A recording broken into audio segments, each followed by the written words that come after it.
Good news, Mr. WAN. My wife has lost her memory. Sir, the wife is awake. A man in the ward stood in front of the bed and watched over the woman who had just woken up. It was unknown who he was calling. Today, there were three big news in Shancheng. One in the morning was that the only daughter of the chairman of the Lu Group married a poor boy.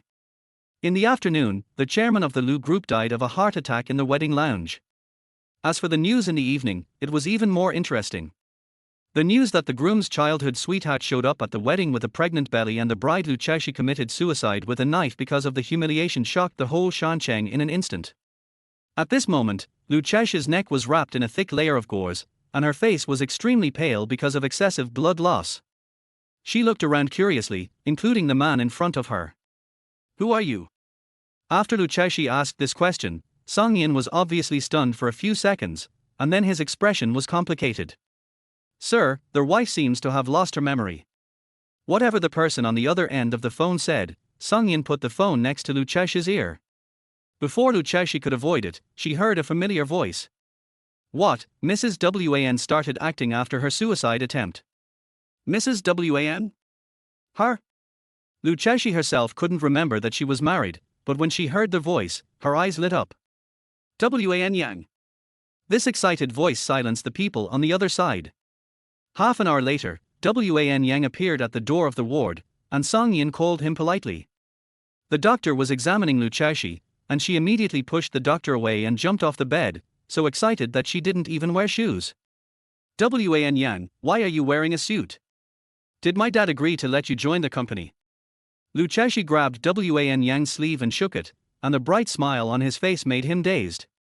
However, WAN Yang soon regained his indifferent expression, shook off her hand and asked coldly, Lu Cheshi, have you pretended enough? Lu Cheshi stood barefoot like a child who had done something wrong. Did I do something wrong again? WAN Yang, I'm sorry, I don't remember.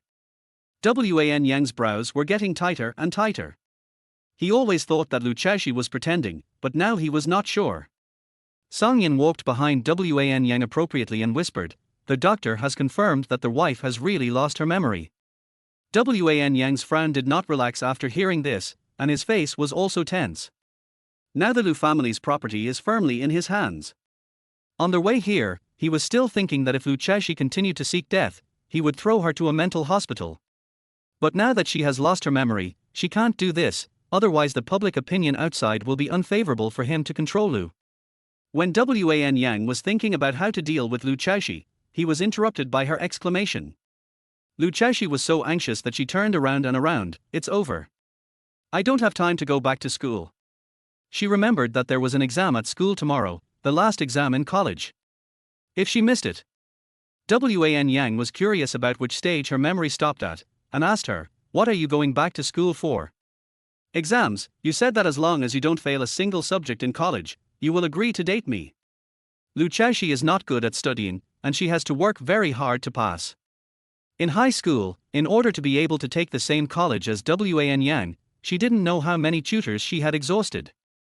Ordinary people can understand after studying 2 or 3 times, but she has to study and remember repeatedly to understand. But WAN Yang actually lied to her when filling out the application form, causing her to go to another university. She didn't hesitate to drop out of school and repeat a year to become his junior. Now there is only one last step, and WAN Yang can be her boyfriend. Lu Cheshi has worked hard for so many years and there is no way she will give up. I'll call my dad to send a plane to take me to Linsha. The second before dialing, WAN Yang grabbed her hand. You are 24 years old this year, graduated 2 years ago, and today is our wedding day. Lu Cheshi stared at WAN Yang's face blankly for a long time, then suddenly jumped up and hung on him, hugging him tightly. We are married. Really married. WAN Yang, you can't lie to me. She was so excited that she was incoherent, crying and laughing. The marriage certificate won't lie to you. Lu Cheshi didn't see the disgust that briefly appeared on WAN Yang's face, and he took her off him not very gently. Lu Cheshi didn't care about these, because she was still immersed in great happiness. From hearing WAN Yang's voice to him appearing to talk about marriage, she completely forgot why she was lying in the hospital and why she lost her memory. Where is my dad? He will not be absent on such an important day. Lu Cheshi asked WAN Yang with a smile, the love and happiness in her eyes almost burned him. He really wanted to crush her brightness with his own hands, and when he almost said the word dead, he changed his mouth. You were kidnapped before their wedding. When we found you, you were already unconscious. Fortunately, the wound on your neck did not injure the artery. Dad stayed with you in the hospital for a long time. The police got a clue and Dad went to investigate. Wan Yang lied without changing his expression, even considering all the questions Lu Chaoshi would ask. Lu Chaoshi was stupid and had no IQ only when facing him, but she was smart at other times. At this time, he finally noticed that she was barefoot, lie back on the bed. Lu Chaoshi said, "Oh," and went back to the bed obediently. After leaving the ward, Wan Yang's clenched right fist slowly loosened, and there was a striking scar on the palm of his hand, and the blood on the wound had dried up. That was the wound left by him when Lu Chaoshi took the knife to commit suicide. Originally, Wan Yang watched her commit suicide with cold eyes, but when the bright red blood reflected in his eyes, he lost his mind for a moment, and when he came back to his senses, the knife was already in his hand. On their way back in the car, Song Yin asked Wan Yang, "Now that my wife has lost her memory, what should we do?" Wan Yang's eyes were retracted from the window. He seemed to have lost his mind again just now. "Keep her. She will help me control the Lu family." Song Yin then asked, "What about Miss Liang?" "She is still in your and my wife's wedding room." Wan Yang closed his eyes and rested. "Let her live there. You can find another house that Lu Chaoshi likes. Anyway, she doesn't remember it." After saying that, Wan Yang's thoughts inexplicably returned to his childhood. He remembered that day his father drank again and staggered into their house with a bottle of wine. He beat him as soon as he saw him, and scolded him while beating him. He didn't remember what he scolded, but it was very unpleasant. His father was usually a good father, but he changed when he drank and became particularly hateful to him. In order to avoid this beating, Wan Yang could only run out of the house with injuries all over his body. He squatted on the corner of the street, calculating how much time had passed, whether his father woke up, and when he could go back. He still had homework to do. At this time, a black car stopped in front of him. The car was spotless and very beautiful. A mother and daughter got out of the car. They were obviously rich. For the rest of his life, he would remember the little girl pointing at him and saying, "Mom, he's so dirty. Will he stink?" If Lu Chaoshi liked him even though he was dirty, what else could he be but a slut? Chapter 2. Only in this way can I deserve Lu Chaoshi's tears. Little Wan Yang stood up, dusted off the dust on his body and prepared to go home, but saw his mother standing not far away with vegetables and hating the mother and daughter. He ran over and habitually took the vegetables to his hands. "Mom, why are you looking at them?" Mother Wan stared at the figure that had disappeared around the corner. "That woman caused me to be expelled from college and took away the man I loved most.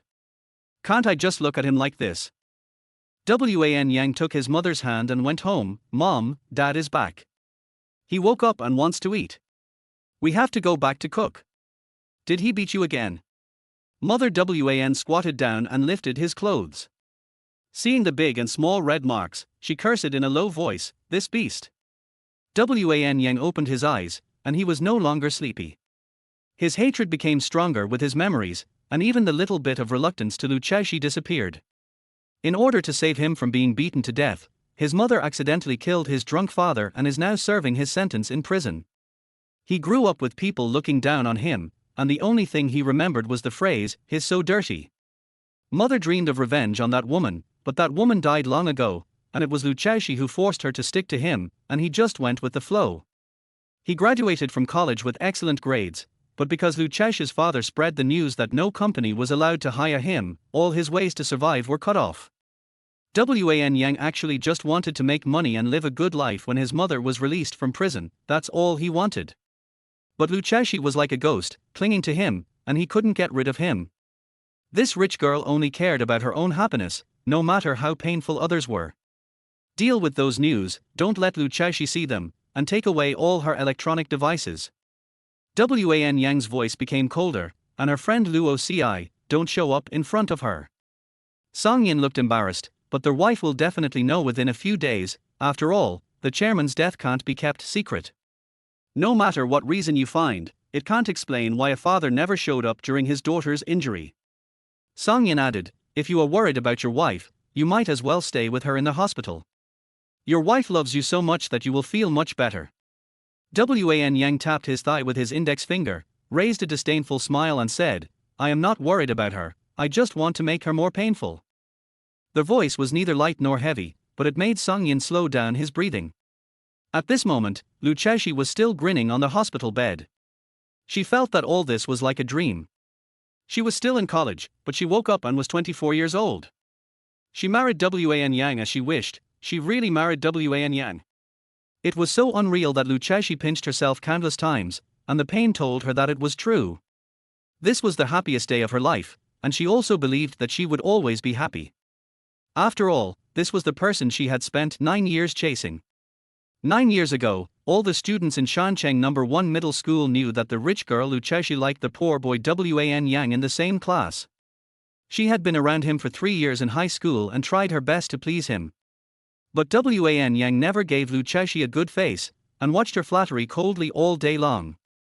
Luoci, who was good friends with Lu Chashi, kept persuading her not to be Wan Yang's follower anymore. It was really embarrassing. People in the school saw her as a joke. Lu Chashi ignored it because her father said that what mattered most was that she liked him. As an only child, a little princess who grew up being spoiled, and the heir of the group, there was nothing that Lu Chashi couldn't get, only Wan Yang was an exception. So Lu Chashi held her breath and must chase Wan Yang. Finally, at the age of 24, she got what she wanted and wore her favorite wedding dress to marry the person she had always dreamed of. Although she lost 2 years of memory, it didn't matter, as long as the result was right. Luoci rushed to their hospital, but was blocked at the door by the people arranged by Wan Yang. She didn't even know whether Lu Chashi was dead or alive. She pointed at one of them and gritted her teeth and said, Tell Wan Yang, the Phoenix Man, that if I don't see Lu Chashi tomorrow, I will smash his office. Let the media block the door of Lu's every day and ask how Chairman Lu died. Luoci has always looked down on Wan Yang and tried to persuade Lu Chashi with all her heart countless times, but she couldn't resist the liking of this idiot, and every time she tried, it was just a waste of saliva. The woman who came to ruin the wedding today and Lu Chashi's suicide further proved her guess. Wan Yang married Lu Chashi just for the Lu family's property. Miss Luo, please do as you please. The bodyguard spit out a few words dryly and let Luoci threaten him without saying another word. Luoci left angrily and planned to think of other ways. The next morning, Song Yin received a call from the hospital and knocked on the door of Wan Yang's office. Wan Yang looked at the document without raising his head. Come in. Song Yin said as soon as he came in. Their wife ran away from the hospital. She changed her clothes and wore a mask. The bodyguard didn't notice it. The hand flipping through the document paused. Wan Yang looked up at Song Yin and asked calmly, Where do you think she will go? Song Yin hesitated and said, Could their wife have run away because she knew the news of the chairman's death? Wan Yang smiled, closed the document and stood up. She went to see my mother. His expression was so sure that he seemed to know Lu Chashi thoroughly, and was confident that she was a fool whose thoughts and actions revolved around him. Lu Chashi was indeed such a person. I'll pick her up. Wan Yang was in a good mood, and his face was no longer as cold as usual. When he reached the door, he stopped and turned back to Song Yin and said, I don't trust others to arrange Chairman Lu's funeral. You go and watch it yourself. I'll go there in 2 hours. He also emphasized, it must be grand and luxurious. Only in this way can it be worthy of Lu Chashi's tears. Song Yin left in response, and Wan Yang straightened his sleeves before going to the prison to pick him up. Lu Chashi quietly ran out of the hospital and took a taxi to Chengnan prison. She still remembered that Wan Yang's mother was serving a sentence there. When she was pursuing Wan Yang before, Lu Chashi often went to the prison to visit Wan's mother since high school, but Wan's mother was always cold and indifferent to her. Perhaps it was because of his personality. Wan Yang's personality was just like his mother. Later, when he talked about Aunt Wan when he was looking for a topic to chat with Wan Yang, Lu Chashi realized that he had never visited the prison once. It was not that he felt ashamed, but that he could not get in at all. Even if Wan Yang's visiting procedures were complete every time, the prison would not let him in. And Lu Chashi was richest in money and power. She used her connections to let Wan Yang go to the prison to see his mother whom he had not seen for 5 years. I remember that was the first time Wan Yang had a good face for her, which made her happy for a whole month. Mom, Wan Yang and I are married. This word of mom made Luceshi blush and lower her head. She wanted to share the good news with this mother as soon as possible. All she could do was to give this mother the greatest respect. After all, she couldn't serve tea or get one's mother out of prison. Chapter 3 Not dead yet. What did you say? Mother Wan reacted violently, knocking over the chair when she stood up. If it weren't for the glass, she would have dragged Luceshi to divorce in the next second. Why would Wan Yang marry you? I warned him not to get married. Mother Wan's chest rose and fell violently, and she yelled directly at Luceshi. Luceshi was so scared that she stared at Mother Wan. Mom. Wan Yang and I will be happy. Shut up. Mother Wan slapped the glass violently and scolded mercilessly. Little bitch born by a bitch, you are not worthy of my son at all. Luceshi sat there dully, her eyes filled with tears. She was aggrieved and confused now, and didn't understand why Mother Wan was so opposed to her marriage to Wan Yang. Is it because she doesn't like Mother Wan's appearance? Or is it because she is not worthy of Wan Yang? Luceshi also knew that her birth had blessed her with a lot of highlights. She was not like other rich ladies who had literary cultivation and the ability to manage a business. She is bad at everything she does, a useless person whose father spoils her and plans her life for her. The only thing she is brave about is pursuing Wan Yang, breaking the planned life and living a fresh life for herself, and she is unwilling to give up for this. Mom, I will try my best to be worthy of Wan Yang. Luceshi raised her hand awkwardly and swore, thinking that she could change one's mother's opinion with sincerity. However, what one's mother cared about was not what she thought. Shut up. Don't call me mom. When one's mother was about to continue scolding, she saw Wan Yang appearing behind Luceshi. My wife has been scared by you, Mom. Wan Yang held Luceshi in his arms to comfort her, and continued to say to one's mother, I have received the marriage certificate, and I don't plan to divorce. Once the prison term is over, Chaoshi and I will be filial to you. Wan Yang. One's mother squeezed out a voice from her throat, you want me to die of anger in prison, right? At this time, Luceshi interrupted ignorantly, Mom will live 100 years. Wan Yang didn't mean that. She spoke more and more quietly, because one's mother was staring at her. It's not that she doesn't know how to read her face, but she subconsciously defends Wan Yang. Wan Yang lowered his eyes and looked at Luceshi, and said lightly, Chaoshi's body is not well yet, and he can't come out for too long. We will come to see you later. One's mother saw that they were about to leave, and shouted, wait a minute. Then she said to Luceshi, go out, I want to talk to my son. Luceshi looked at Wan Yang, he didn't say anything, so she nodded and went out obediently. Wan Yang glanced at his watch and asked, what does Mom want to say? Song Yin had already made arrangements, and he still had to take Luceshi there, so he didn't want to waste time. Mother Wan had a stern face and warned Wan Yang sternly, don't touch Luceshi, do you hear me? Wan Yang looked at his mother's face and realized how much she hated that woman and her daughter Luceshi. I know, I won't touch her. He didn't want to touch her either. Luceshi sat in the passenger seat of the car and quietly observed Wan Yang's expression. She asked carefully, I ran out secretly to see Mom, are you angry? Yeah, Wan Yang admitted directly without mercy, don't bother my mom anymore, she doesn't like you. Luceshi bit her lip to hold back her tears, but she couldn't help but let them flow. She sniffed and said seriously, I will try my best to be a wife worthy of you. Wan Yang smiled sarcastically, you can do whatever you want if you are happy. The car finally stopped at the door of a clubhouse. The simple silver-white door was closed, and Luceshi got off the car with a confused look on her face. After Wan Yang got off the car and stood beside her, she asked, aren't we going back to the hospital? Wan Yang gently stroked her face, go in and see, I have a gift for you. He smiled so gently that Luceshi was dazed, Wan Yang, can you smile more like this? I like to see you smile. After she said that, Wan Yang's smile faded until it disappeared without a trace. Go in first. Luceshi nodded obediently and held the cold door handle with expectation.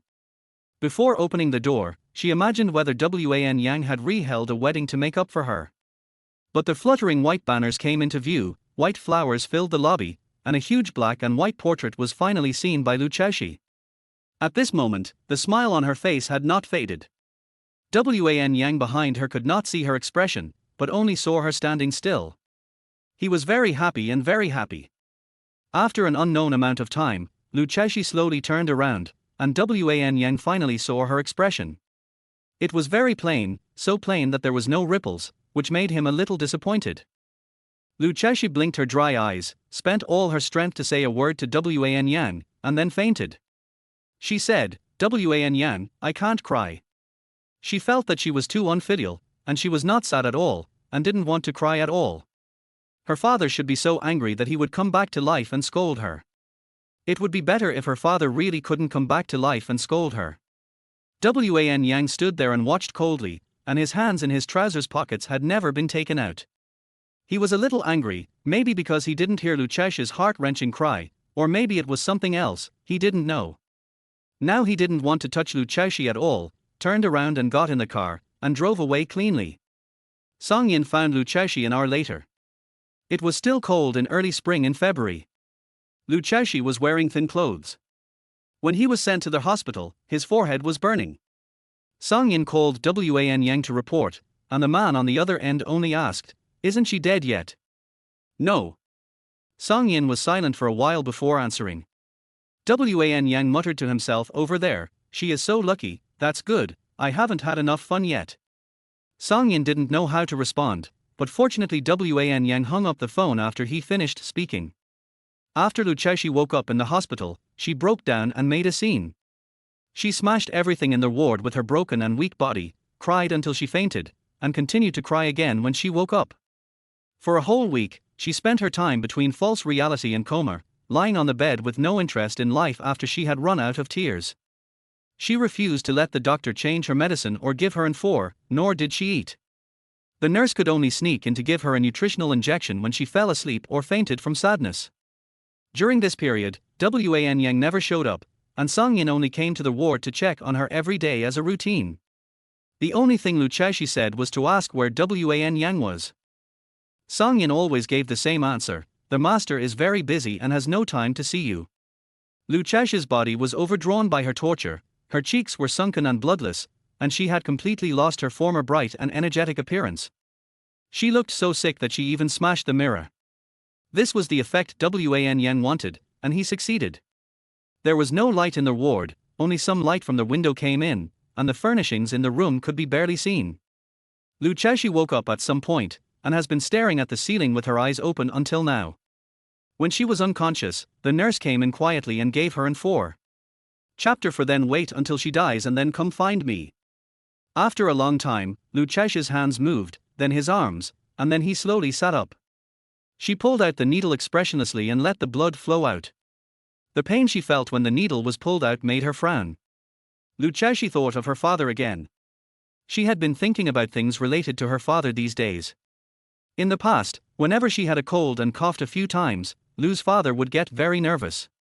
If I saw her like this now, how sad I would be. Lu Chashi walked out of the ward barefoot and walked up the stairs to the rooftop step by step. Someone broke the cup on the rooftop, and the pieces were scattered all over the ground. Lu Chashi's soles were scratched by the debris. As a pampered young lady, she immediately squatted down in pain. Perhaps it was too painful, so Lu Chashi burst into tears. "Why, you don't dare to die." Wan Yang appeared behind her at some point, his tone as cold and sarcastic as ever. Lu Chashi fell silent suddenly. She stood up weakly with difficulty and dragged her feet to the edge of the rooftop. Her hair was blown by the strong cold wind. She looked at the busy traffic below and asked him, "Do you hate me very much?" "Hate you? You are my legal wife, how could I hate you?" Wan Yang walked behind Lu Chashi, put his hands around from the back to the front, slowly pinched her neck, and tightened his strength little by little. In fact, he hated her so much that he wished all the Lu family members would die. But now is not the time. When the air was completely cut off from his throat, Lu Chashi's face turned red and he looked uncomfortable. Wan Yang said to her face in an ambiguous and indifferent tone, "See, death doesn't taste good, so you should just accept the treatment and stop looking for death." Lu Chashi shed a tear and said, "The reason, I want to see you. I'm afraid you've left without saying goodbye like Dad did."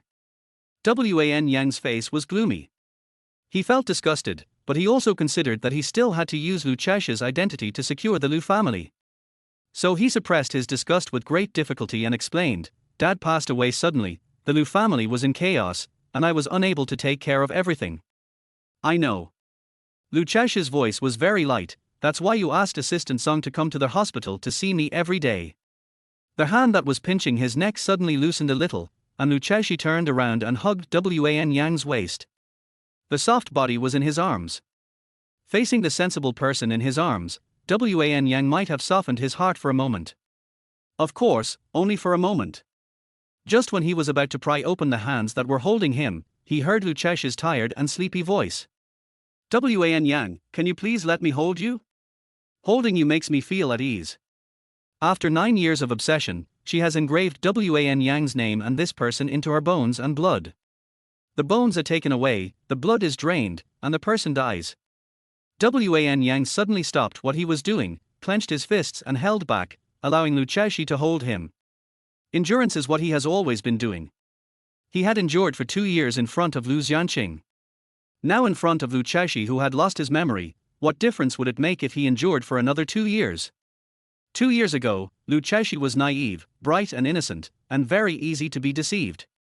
Wan Yang is willing to do anything as long as it is beneficial to the Lu family. Except falling in love with Lu Cheshi. The next day, Song Yin came to the hospital as usual to take a look and was about to leave, but Lu Cheshi stopped him. "I want to be discharged from the hospital." Song Yin asked calmly, "Madam, are you going back to your villa?" Lu Cheshi struggled to sit up. "Where does Wan Yang live?" "The Steinway penthouse was the wedding room you personally selected." "I'll go there." Lu Cheshi said as he got out of bed, "I'll live wherever Wan Yang lives." Song Yin no longer felt pity for this so-called Mrs. Wan. After all, even she looked down on herself. She knew clearly that the man she loved did not love her, yet she continued to mistreat her. No wonder others looked down on her and mistreat her. On the day Lu Cheshi was discharged from the hospital, Wan Yang happened to be on a business trip abroad. She waited for him to come back alone in a strange house, locking the door and refusing to eat or drink. The servant knocked on the door outside but got no response. Wan Yang came back at 11 o'clock in the evening on the third day, and the servant told him about Lu Chesh's situation. He glanced at the tightly closed door and said indifferently, "If she's hungry, she'll find something to eat herself." The servant said cautiously, "But my wife has just been discharged from the hospital. If she keeps doing this, something bad might happen." Lu Cheshi is in a bad mood. She was afraid because she was in an unfamiliar environment and there were no familiar people around her.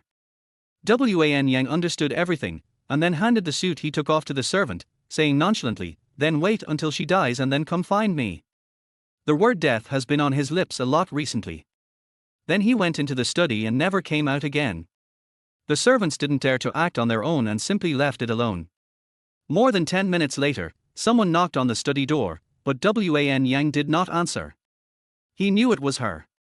Lu Cheshi knocked on the door 3 times but no one answered, so he opened the door and walked in. Wan Yang frowned unhappily. The spoiled rich girl just had no rules. The light in the study was dim. He only turned on a desk lamp on the table, which made his stern face more prominent.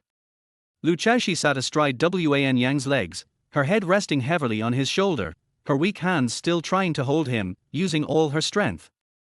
Wan Yang didn't move, didn't even raise her hand, and she didn't say anything, just hugged him quietly. Later, Wan Yang was really annoyed and said impatiently, "I am very tired and don't have time to indulge your eldest lady's temper." Then he felt his shoulders were moist and his shirt seemed wet. Wan Yang was a little surprised, because if Lu Cheshi cried, she would definitely cry out in an earth-shattering and unbridled way for the grievances she had suffered, and she would definitely not shed tears quietly. She is a pampered princess and she won't hide herself away and cry in a cowardly way. "Dad is gone now. You are the only person I love in this world." Lu Cheshi buried her face in his neck and sobbed softly, "Wan Yang, you are all I have, please don't abandon me, okay?" She must have been having a nightmare. Even though the sound was very small, it reached Wan Yang's ears accurately. His heart seemed to twitch. Forget it, Lu Cheshi can't die now. When Wan Yang thought of this, he immediately hugged her and stood up. This hug startled Wan Yang. She was so light that he could break her waist with just one hand. He exhaled, his tone no longer as impatient as before, but still stiff. Eat something, don't starve to death. Luchesi nodded gently in his arms.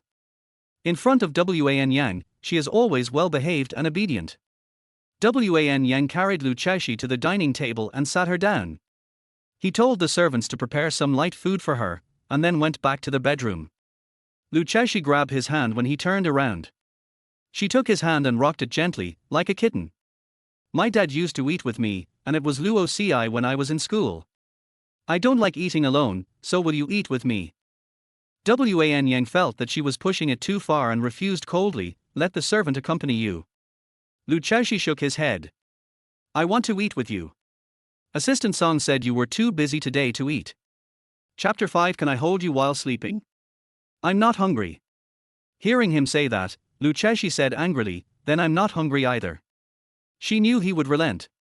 Wan Yang sneered, unbuttoned his clothes and prepared to go back to the bedroom to take a shower. Then you can starve to death. Luchesi looked at his quick and decisive steps, turned her head away angrily, and shed tears of grievance. The porridge prepared by the servant was placed on the table and gradually lost its heat. Luchesi sat stubbornly in the dining room, staring at the cold porridge in a daze. Suddenly she heard the sound of the bedroom door being opened forcefully, and a few seconds later Wan Yang appeared in front of her with an angry look on his face. He was still wearing his previous clothes and had not showered at all.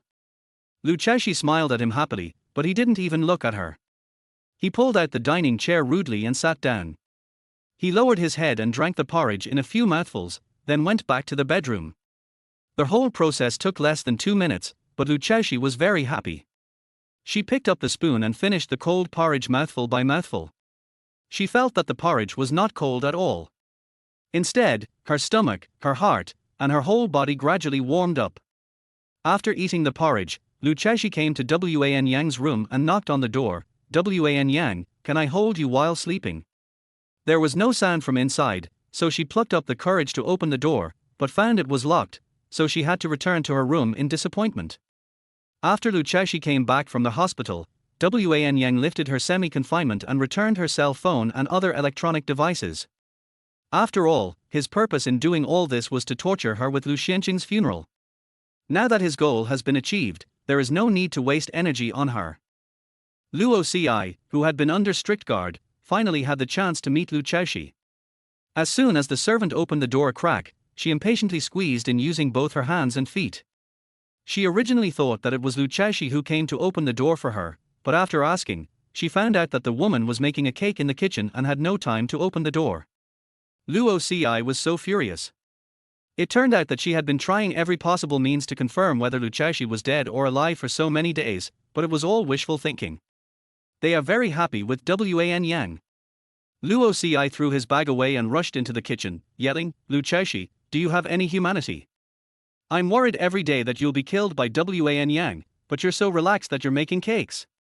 Luchesi, who was concentrating on making the cake base, was yelled at and trembled all over. Brother Luo, I'm still recuperating and can't stand being scared. Luoci sneered disdainfully, poked her face and scolded, look at you, your face is covered with flour, you are pretending to be a ghost. Luchesi didn't fight back after being told this. Under normal circumstances, she would definitely have retorted, and the two of them would have quarreled endlessly. Today is Wan Yang's birthday. He said he couldn't come back because of something at the company, so I wanted to make a cake and bring it to the company. At least I should blow out the candles. She said this with a happy smile on her face. Luoci just felt upset. She should have guessed that apart from Wan Yang, who else would be able to let Luchesi, a daughter of a wealthy family who had never done housework, enter the kitchen and make a cake? But that man is really not worth it.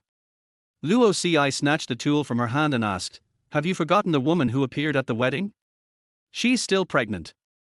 Of course Luchesi forgot. She had forgotten all the memories of the past 2 years. She didn't know what happened on the wedding day, but she still chose to defend her husband without hesitation. I believe Wan Yang. If he really got her pregnant, he would not marry me even if I threatened him with a gun.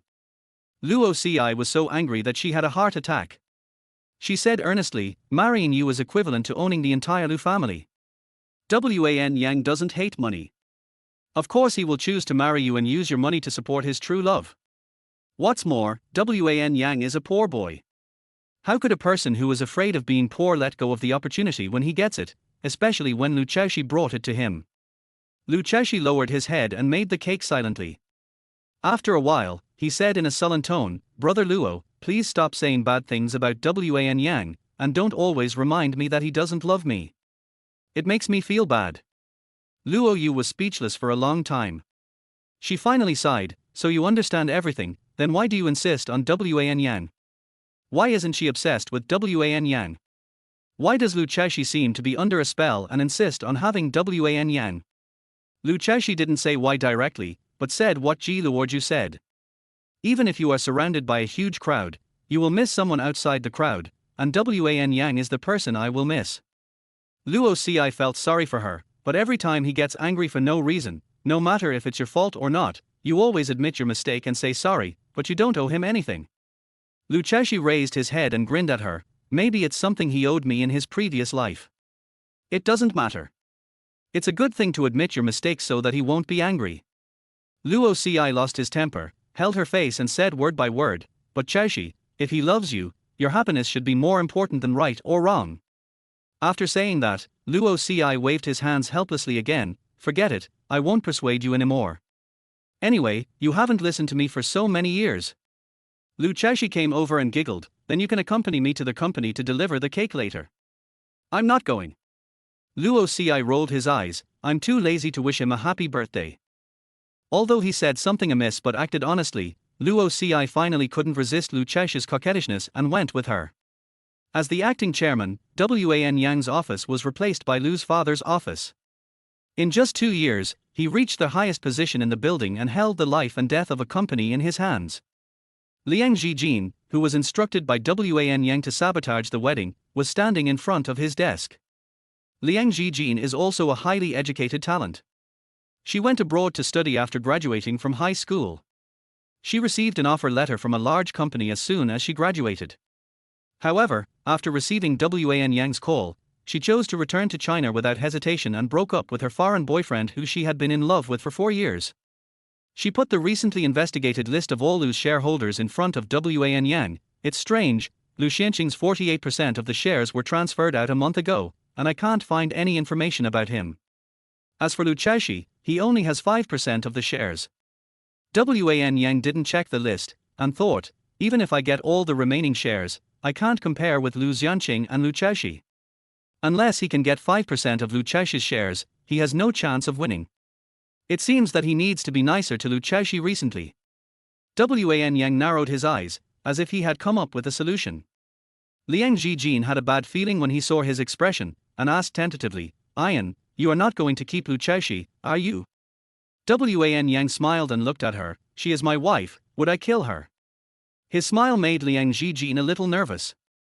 "You said you would put her in a mental hospital, and you also said you would give me and the child a legitimate status. The wedding is so many days away, shouldn't you take action now?" "Zhijin." Wan Yang sat down and called her name. "Why did you come back to help me so readily after a phone call?" "It's because you made a bet on me, betting that I would make you a superior person." Chapter 6. Come to my place. Liang Zhijin was tired of living in poverty, so she spent all her money to study abroad despite her parents' opposition. She was lucky because she found a boyfriend who supported her as soon as she arrived abroad and did not let her do part-time dirty and tiring work. But the little money her boyfriend had was not enough to make her rich, and she was not satisfied at all. So when a better option appeared, she would simply leave without saying goodbye and easily give up the 4-year relationship. Wan Yang lowered his head and smiled. "For this, you even abandoned your boyfriend who was about to get married." Liang Zhijin felt guilty, but soon calmly retorted, "I am just a vulgar person. I want to live a good life. I don't want my children to fall in love with something in the future and I can't take out the money when I touch my wallet." She said, "Ian, you and I are the same kind of people, we benefit each other. Compared to Lu Chaoshi, I am the most suitable for you. Their dignity and souls are the two people who can resonate most. They know what it feels like to hug each other for warmth on a snowy night in winter, without a fire or a wall to block the wind." Wan Yang didn't say anything, and Liang Zhijin waited quietly for his answer. In the silence, Song Yin's internal phone rang. Sir, Madam and Miss Luo are here and are taking the elevator upstairs. Wanyan opened the external expansion, so Liang Jijin heard it clearly, and a calculation flashed in her eyes. Estimating the time when Lu Chaoshi would appear, she supported herself on the edge of the desk with both hands and approached Wan Yang in an ambiguous manner. By the way, our Yang, today is your birthday, come to my place, I will cook your favorite dishes for you. Wan Yang curled his lips, yours? Isn't yours the one that has been occupied by the cuckoo in the magpie's nest? What is yours? The office door was pushed open from the outside, and Lu Chaoshi walked in with a cake in her hand, smiling. When she saw this scene, the smile on her face quickly froze. Luo Ci, who walked in from behind, taunted, look, I'm just a phoenix man who's not honest, and you still don't believe it. Lu Chaoshi rushed forward angrily and pulled Liang Jijin away, not forgetting to gently put the cake on the table before starting to get angry. Wan Yang, you smiled at her? You haven't smiled at me many times. Luo Ci didn't expect her attention to be so biased, no. Lu Chaoshi, are you angry in the wrong direction? Liang Jijin even suspected that she had heard it wrong. Although she had heard that this rich young lady loved Wan Yang to the point of losing herself, she didn't expect her to be so humble. Wan Yang was obviously used to it. He glanced at the cake Lu Chaoshi brought and said to Liang Jijin with a dark look in his eyes, get out. Faced with Wan Yang's warning, Liang Jijin didn't play any tricks anymore. He just nodded and went out. However, when she reached the door, she was stopped by the sharp-eyed Luo Ci, who pointed at her and said excitedly, it's her. Chaoshi, the woman who ruined your wedding is her. As he spoke, Luo Ci grabbed Liang Jijin's wrist and scolded, you shameless mistress, you even came to lose to show off. What position did Wan Yang give you? It can't be a personal secretary. Luo Ci was so obsessed with martial arts movies that he went to Hong Kong to learn martial arts and built up his brute strength. Liang Jijin only felt that his wrist was about to be broken. His delicate face was twisted in pain and he turned to Wan Yang for help.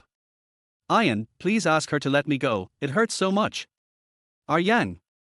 Lu Chaoshi's eyes instantly turned red when he heard these two words, and he looked at Wan Yang with a face full of grievance and anger.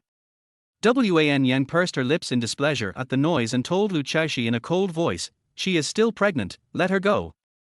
Lu Chaoshi really wanted to throw a tantrum and yell, pregnancy is a big deal. She seduced someone else's husband and she's right.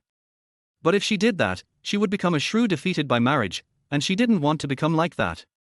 She once said that she wanted to be a wife worthy of Wan Yang. Lu Chaoshi took a few deep breaths and said to Luo Ci sullenly, Brother Luo, let her go. She's pregnant.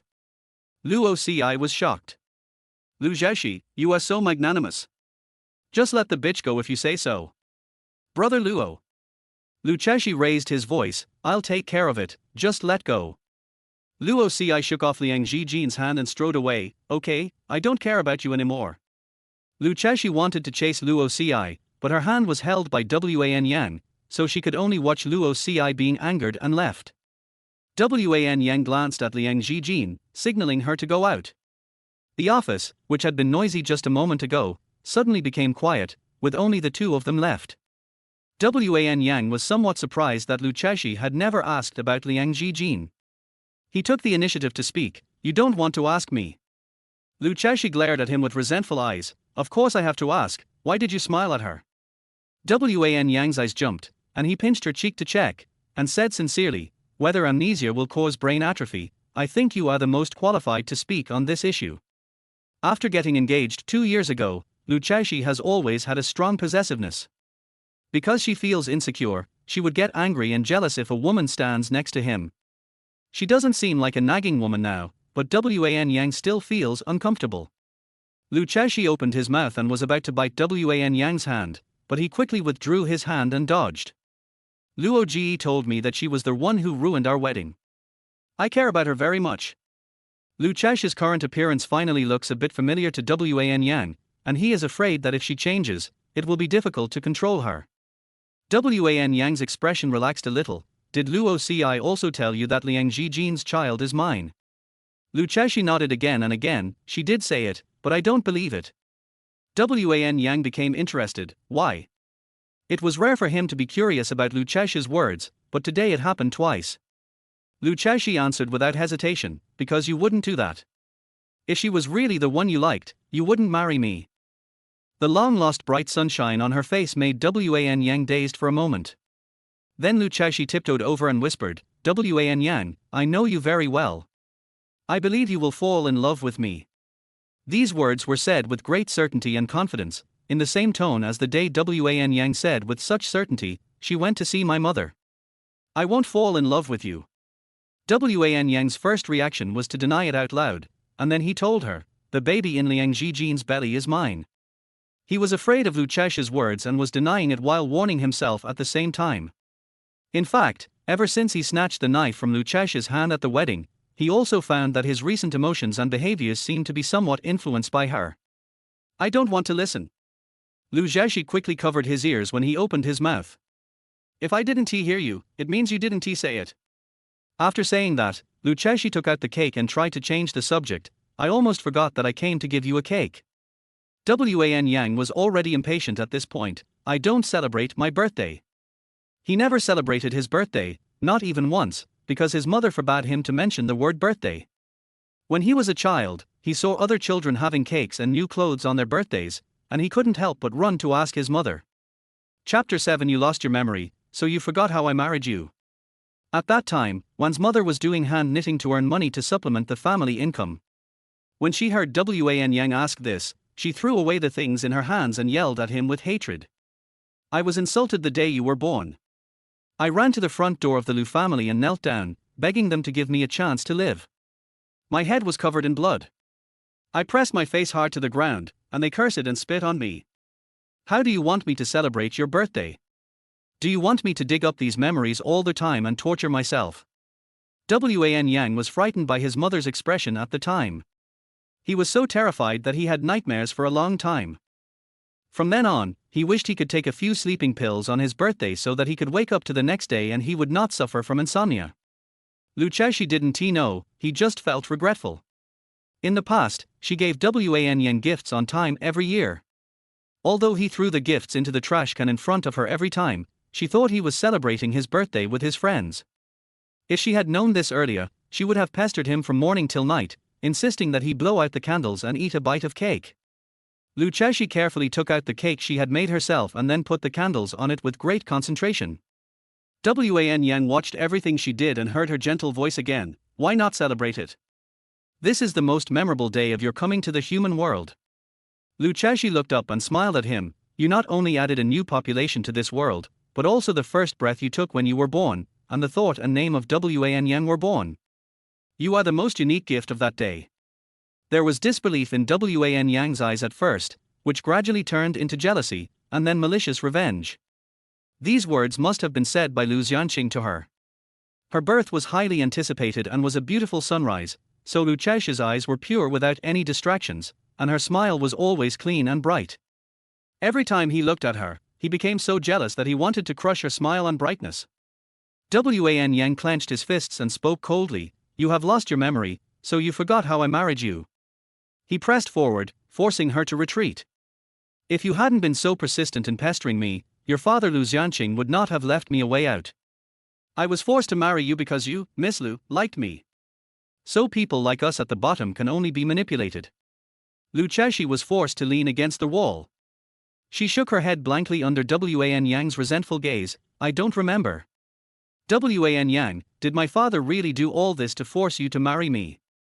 She looked at him crying, expecting him to say no. How could their marriage be forced by their father? His father had clearly promised her that he would not interfere with her feelings or disturb Wan Yang's life. Lu Chaoshi thought Wan Yang was willing to marry her, even if it was for the Lu family. It turns out there's a worse reason. Wan Yang lowered his voice and whispered in her ear, Lu Xiaoshi, I said I don't love you, but you are such a bitch that you won't let me go. He pressed close to her, and her tears naturally fell on his chest, immediately staining his clothes with a circle of tear stains. Wan Yang chuckled, why are you crying? You've got everything you wanted, why are you feeling wronged? No, I don't feel wronged. Lu Chaoshi pulled out his tie to wipe her tears, and hugged his waist with a red nose. She said, Wan Yang, you must have suffered a lot, so you hate all the beautiful things, but what I have the most is what you hate. I want to share the beauty with you. I want you to be happy. Wan Yang froze. He felt angry and embarrassed as if he had been exposed, but he was too frustrated to express it. Luchashi must be here to torture him, definitely. But suddenly, he remembered the 5% of shares, which determined whether he could successfully control the key shares of Lu's company. Wan Yang regained his senses in time and chose not to talk about these bad things anymore. Song Yin should have got the things he went to the airport to get by now. As he thought this, he suddenly took Luchashi's hand and walked out of the office. Luchashi was forced to follow with a confused look on his face. Where are we going? Is he going to force her to get a divorce? Wan Yang didn't even turn his head. His voice was cold and hard. Tonight, the wife of President Shin is hosting a dinner party and we are invited. I have asked Song Yin to arrange for a costume designer and a makeup artist to wait at home. I will take you back to choose a dress. Wait. Luchashi hurriedly pulled him back. The candles on the cake haven't been lit yet. How about we make a wish and blow out the candles first? Everything has to take a back seat in front of Wan Yang. This has become a habit for Luchashi over the past 9 years. Wan Yang glanced at his watch, then looked at her pleading eyes, frowned and asked, "Is it really necessary?" Luchashi lowered his head like a chick pecking at rice. The two men confronted each other for more than a minute, and Wan Yang walked back to the office without saying a word. Then blow it. Luchashi jumped happily behind him, saying all the time, "The cake is sea salt flavored, I remember you liked it." Wan Yang subconsciously denied everything she said. "I don't like it." Okay, Luchashi said like coaxing a child, "I thought you liked it." As she spoke, she ran to the front to light the candles. The candles had just been lit, and Luchashi had not yet started singing the birthday song he had carefully prepared, when Wan Yang blew out the candles as if blowing away ashes. After Wan Yang blew out the candles perfunctorily, Luchashi began to take advantage of the situation and scooped out a small piece of cake with a spoon and put it to his mouth. A birthday isn't complete without a bite of cake. She used her pathetic tricks again, but was ruthlessly rejected by Wan Yang. "I don't think the cake you made is edible." Discrimination, blatant discrimination. Luchashi turned a corner and put the cake into his mouth, with a look of dissatisfaction on his face. After a few brief seconds, she took Wan Yang's hand and urged, "Let's go home and try on clothes, or it will be too late." Wan Yang's mouth was very sharp and he actually knew that she had put salt instead of sugar. Luchashi buried his head in embarrassment and missed the smile on Wan Yang's lips. When the two returned from the company, the manager of the luxury brand store was already waiting at home with a stylist and several rows of dresses. Wan Yang's suit was custom made in advance, so after he changed his clothes, he sat on the sofa waiting for Luchashi to pick a suit. Luchashi picked out a one-shoulder fishtail skirt and held it in front of her body. "Wan Yang, do you think I look good in this skirt?" Wan Yang, who was on the phone handling business, looked over and his eyes deepened when he heard the words. Luchashi is tall and a bright beauty, and the skirt she chose suits her figure very well.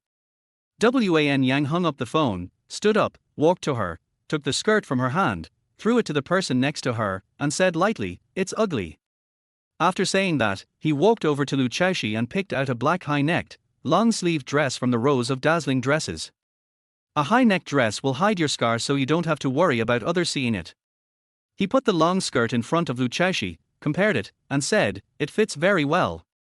Chapter 8. Mrs. Wan is pregnant. Luchashi raised his hand and touched the obvious scar, with an expression of sudden enlightenment. Wan Yang carefully thought of something that even she had forgotten. This scar does not make her feel inferior, but it makes her feel Wan Yang's rare care. Luchashi took the long skirt with a smile and jumped into the room step by step. Wan Yang stared at her back with deep eyes. Ever since she lost her memory, she has been carefree and overly happy every day. Luchashi, the resentful woman who had been suspicious and pestering him all day long, seemed to have disappeared. When Luchashi changed into a long dress and came out of the room, Song Yin just handed her the necklace that Wan Yang had chosen. The necklace is simple in style, without any extra pendants, which is very suitable for Luchashi who doesn't like to wear accessories. Wan Yang opened the jewelry box and put the necklace on Luchashi personally. Her tone was neither gentle nor cold. "This necklace is not in stock in Shancheng, so I asked someone to go abroad to get it. It took a few days, but luckily it arrived in time." The first time Wan Yang gave Luchesi a necklace, it was not because she chased her and begged for it, nor was it because someone forced her. Luchesi was so surprised that she didn't dare to blink, for she was afraid that it was just her imagination. But he was so close, his breath spraying on her neck and shoulders, making her feel distracted. With the idea of not missing out on any opportunity, Luchesi raised her head and kissed Wan Yang easily, then hung on him like a koala, wearing a very elegant dress. Everything happened before Wan Yang could react, and Luchesi took advantage of him. She clamped her legs around his waist, climbed her hands around his neck, and said in a very satisfied tone, "Thank you, I am very happy today." Wan Yang didn't say anything. If Luchesi knew that her happiness was calculated, would she still say that? He thought it probably would. After all, Luchesi was really willing to be schemed by him. Shen Wei-jun, the president of Shen Corporation, is also the marriage partner of many young ladies in Shancheng. A pair of gold-framed glasses is his trademark. He founded a company on his own without relying on his family, so he is ruthless and cruel, and is a rare talent among the young masters. He was only 26 years old when he achieved success. But Mr. Shen dotes on his wife to the core. It is said that he put in a lot of hard work in pursuing his wife and almost lost his life before he finally got her. Other people's wedding anniversaries are held every 5 years, but judging by his momentum, he'll probably hold one every year just because his wife likes parties. Luchesi took Wan Yang's arm and walked into the banquet hall, and began to look for Luo Ci. Luo Ci's father is looking for a son-in-law recently. At a banquet like today's, she must have been dragged here for a blind date in disguise. Not finding the person, Luchesi followed Wan Yang to meet the host of the banquet. Shen Wei-jun came over holding his wife's hand tightly and clinked glasses with Wan Yang. "I'm sorry for not attending Mr. Cheng Wan and Mrs. Wan's wedding last time." Wan Yang knew that he was teasing her, so she smiled and said, "Then I believe Mr. Shen will not miss my child's full moon banquet." Luchesi looked up and saw Wan Yang's profile. She knew from this expression that it was a game between men. She turned her gaze and looked at Mrs. Shen, and they smiled politely at each other. Shen Wei-jun raised his eyebrows when he heard this and looked at Luchesi. "Oh? Mrs. Wan is pregnant." Wan Yang sighed as if in distress and rubbed Luchesi's hair. "She didn't want to, thinking that it was more important to be a couple after getting married, but I like children, so I pushed her every day. Mrs. Shen happened to be there, and she wanted me to persuade her." After saying that, Wan Yang lowered his head and kissed Luchesi's face. With just a few words, he turned the unfavorable situation around and focused the attention on Luchesi.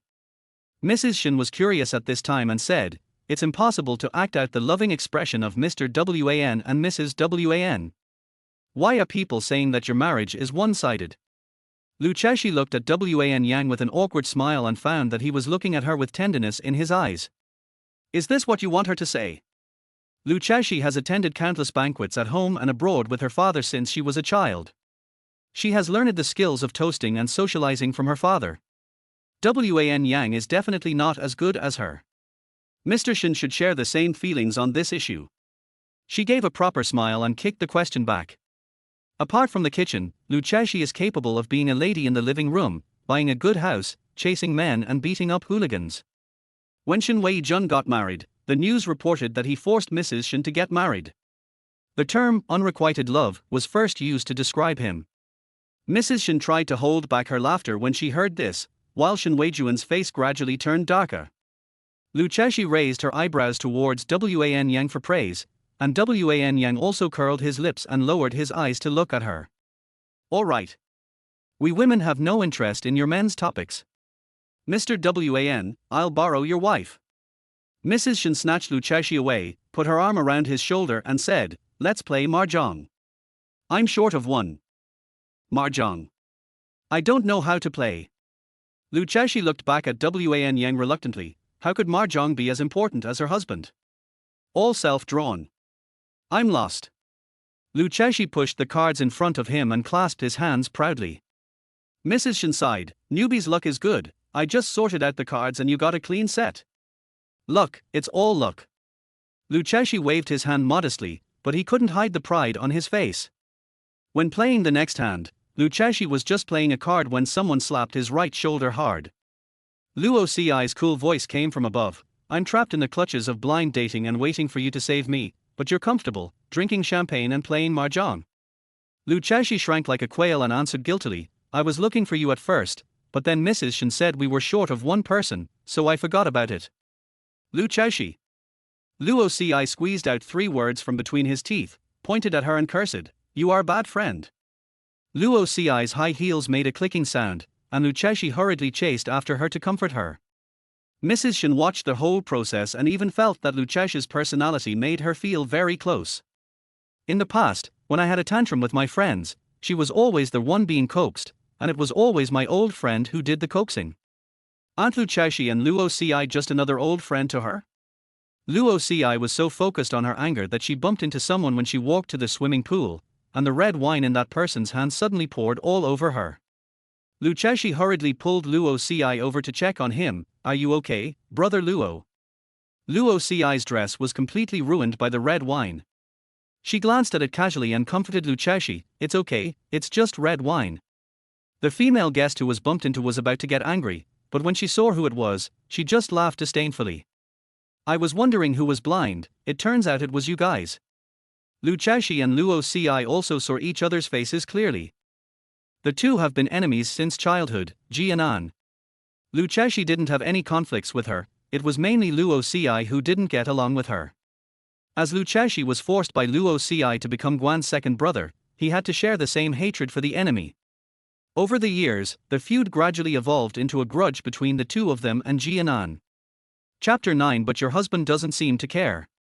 When they were young, the 3 villers were close to each other.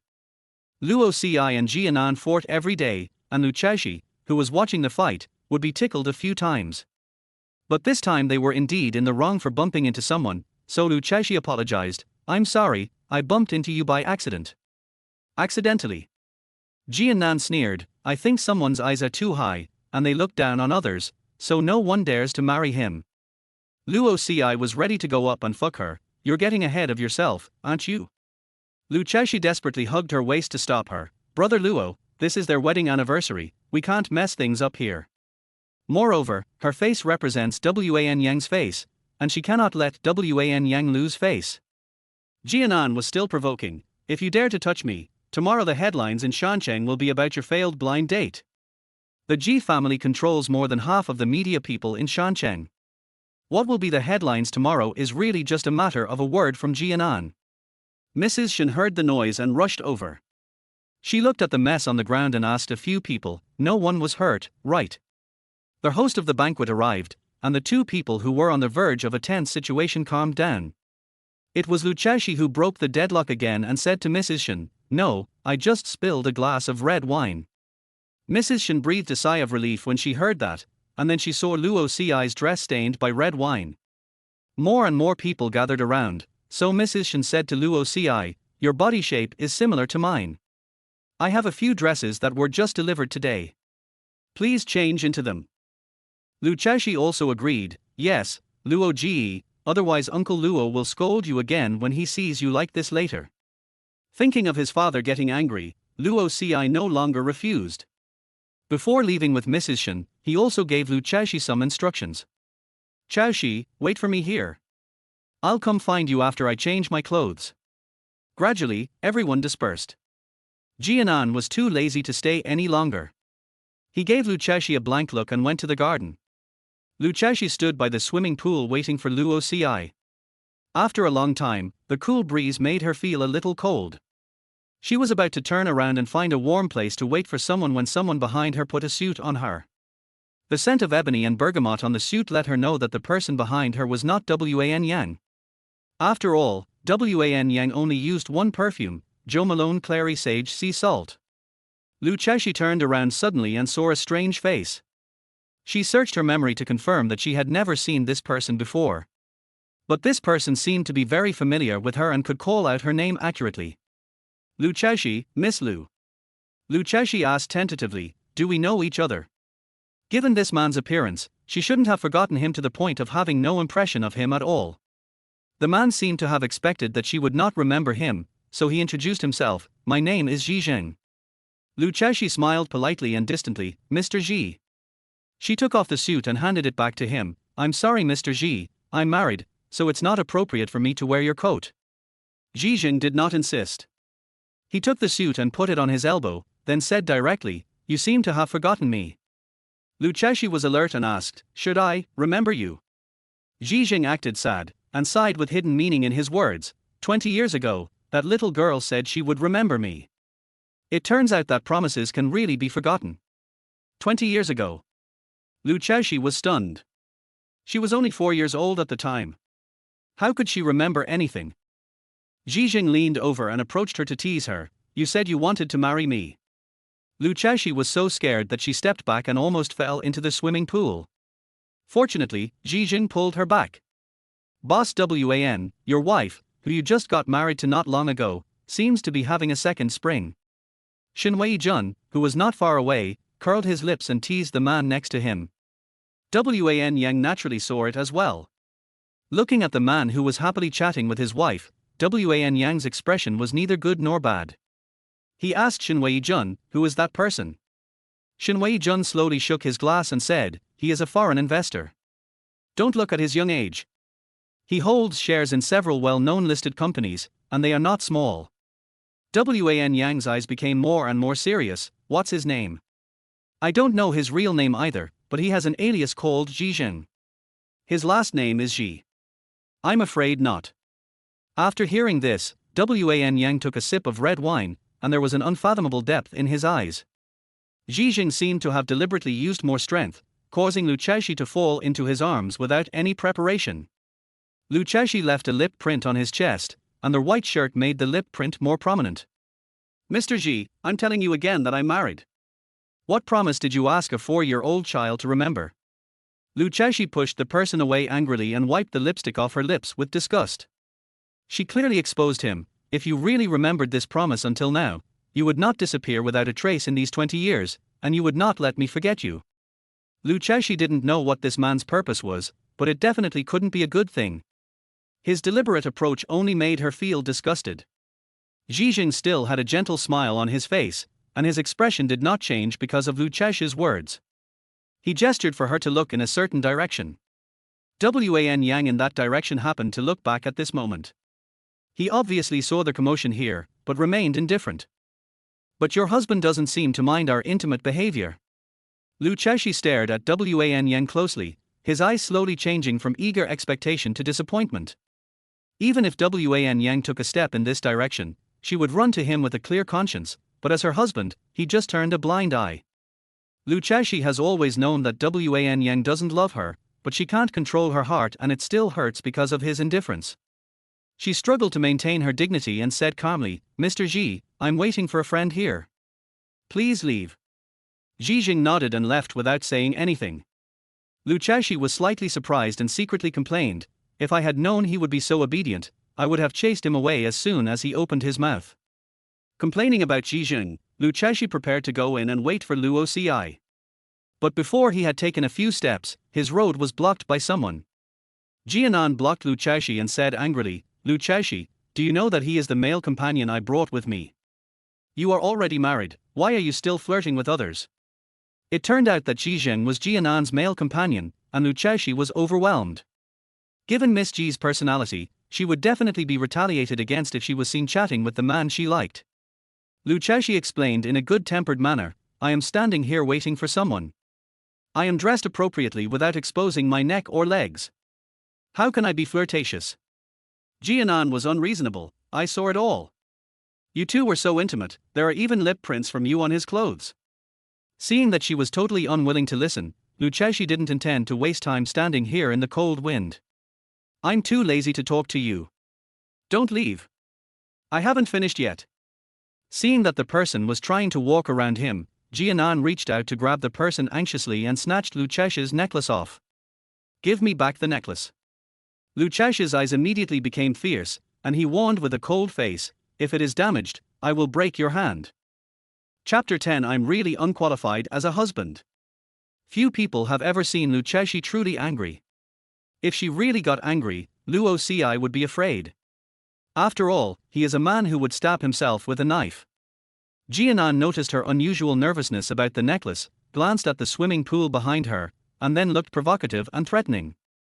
Since you treasure this broken necklace so much, go look for it in the water. After he finished speaking, Luchesi watched the necklace being thrown out by Jianan with force. Without thinking for a second, Luchesi jumped into the water. The water covered her shoulders and she was so cold that she gasped for air wildly. Luchesi couldn't swim, and her fear of the deep water made her cling to the edge of the pool, not daring to take a step forward. But the meaning of the necklace far outweighed her fear of water, so she gritted her teeth and dived into the water. Luchesi tried hard to open his eyes wide and groped in the water. His only thought was to find the necklace, and the question of whether he would die was long forgotten. The shore was already full of people watching the fun, and Jianan also looked at Luchesi, who was in a mess in the water, with satisfaction. The Lu family's beloved little princess and Chairman Lu's only beloved daughter, if she just said that she hated someone's child, that company would go bankrupt the next day. When Luchesi said she liked him, Chairman Lu would not allow all the rich ladies in Shancheng to have the same thing. When she said she liked him again, Chairman Lu was willing to let his daughter marry a poor boy and train the poor boy Wan Yang to be his successor in 2 years. In Shancheng, there are many young ladies from wealthy families who are jealous of Luchesi, including those rich second generations who like her but are not liked by her. Too many people are waiting to see the day she falls into the mud. Now that Chairman Lu is dead, the one who truly holds the power in the Lu group is Wan Yang. People in the circle more or less know how humbly Luchesi loved Wan Yang and how she married him. Those who were watching the joke also knew that Wan Yang didn't love Luchesi, so naturally no one was willing to help her. In fact, Wan Yang walked over here when he saw Luchesi and Jianan arguing. He also stood in the crowd and watched the woman who choked on the water and had difficulty breathing but kept diving into the water again and again to look for the ring. He didn't know what else to do except to stand by and watch. He wanted her dead, too. But Luchesi slowly lost her breath in the water, and he suddenly jumped into the water and swam towards her. Wan Yang hated himself for being soft-hearted, but told himself to wait a little longer. Letting Luchesi torture her would be much more painful than killing her. The faces of the onlookers were all shocked. Wan Yang was standing on the shore and was obviously planning to stand by and watch, but in the end he still went down to save people. Just when she touched Luchesi, someone else took the lead and hugged her. After changing into her dress, Luoci came back and saw a group of people gathered in the swimming pool to watch a show. She also squeezed in curiously to watch the fun, but saw Luchesi being picked up from the water by a strange man. Chaoshi! Luoci knelt on the shore and shouted worriedly. She looked around and found Jianan smiling not far away. Jianan also saw her walking towards him, and he took a few steps back guiltily and ran away holding up his skirt. Luoci chased after him and caught up with him at the door. She grabbed Jianan's hair and pulled it back, and asked gloomily, "Did you push Luchesi into the water?" "She jumped in by herself." Jianan screamed in pain. "Luchesi risked her life for a necklace, why do you blame me?" "Necklace." Luoci immediately grasped the key point and increased the strength in his hands. "You stole her necklace." Jianan grimaced in pain and began to panic. I didn't mean it. I don't want to hear your reasons. I just know that you bullied Luchesi, and I want to vent her anger." Luoci dragged Jianan to the bathroom with an expressionless face, turned on the water in the sink and pressed her head into the water, repeatedly doing this, and did not say a word no matter how Jianan cursed or begged for mercy. Wan Yang watched Luchesi being rescued from the water by Zhizhen. 2 men stood in the water, with an unconscious woman between them, confronting each other in silence. Mr. Wan is really unqualified as a husband. Zhizhen smiled, withdrew his gaze, and walked towards the shore holding Luchesi. Wan Yang clenched his hands into fists in the water, and his eyes became colder. No matter what it is, as long as someone tries to grab it, it will arouse people's desire to win and possess. Now, Wan Yang has this mentality towards Luchesi. He watched coldly as Zhizhen carried Luchesi ashore, and watched as the man lifted Luchesi's chin in a provocative manner and was about to perform artificial respiration.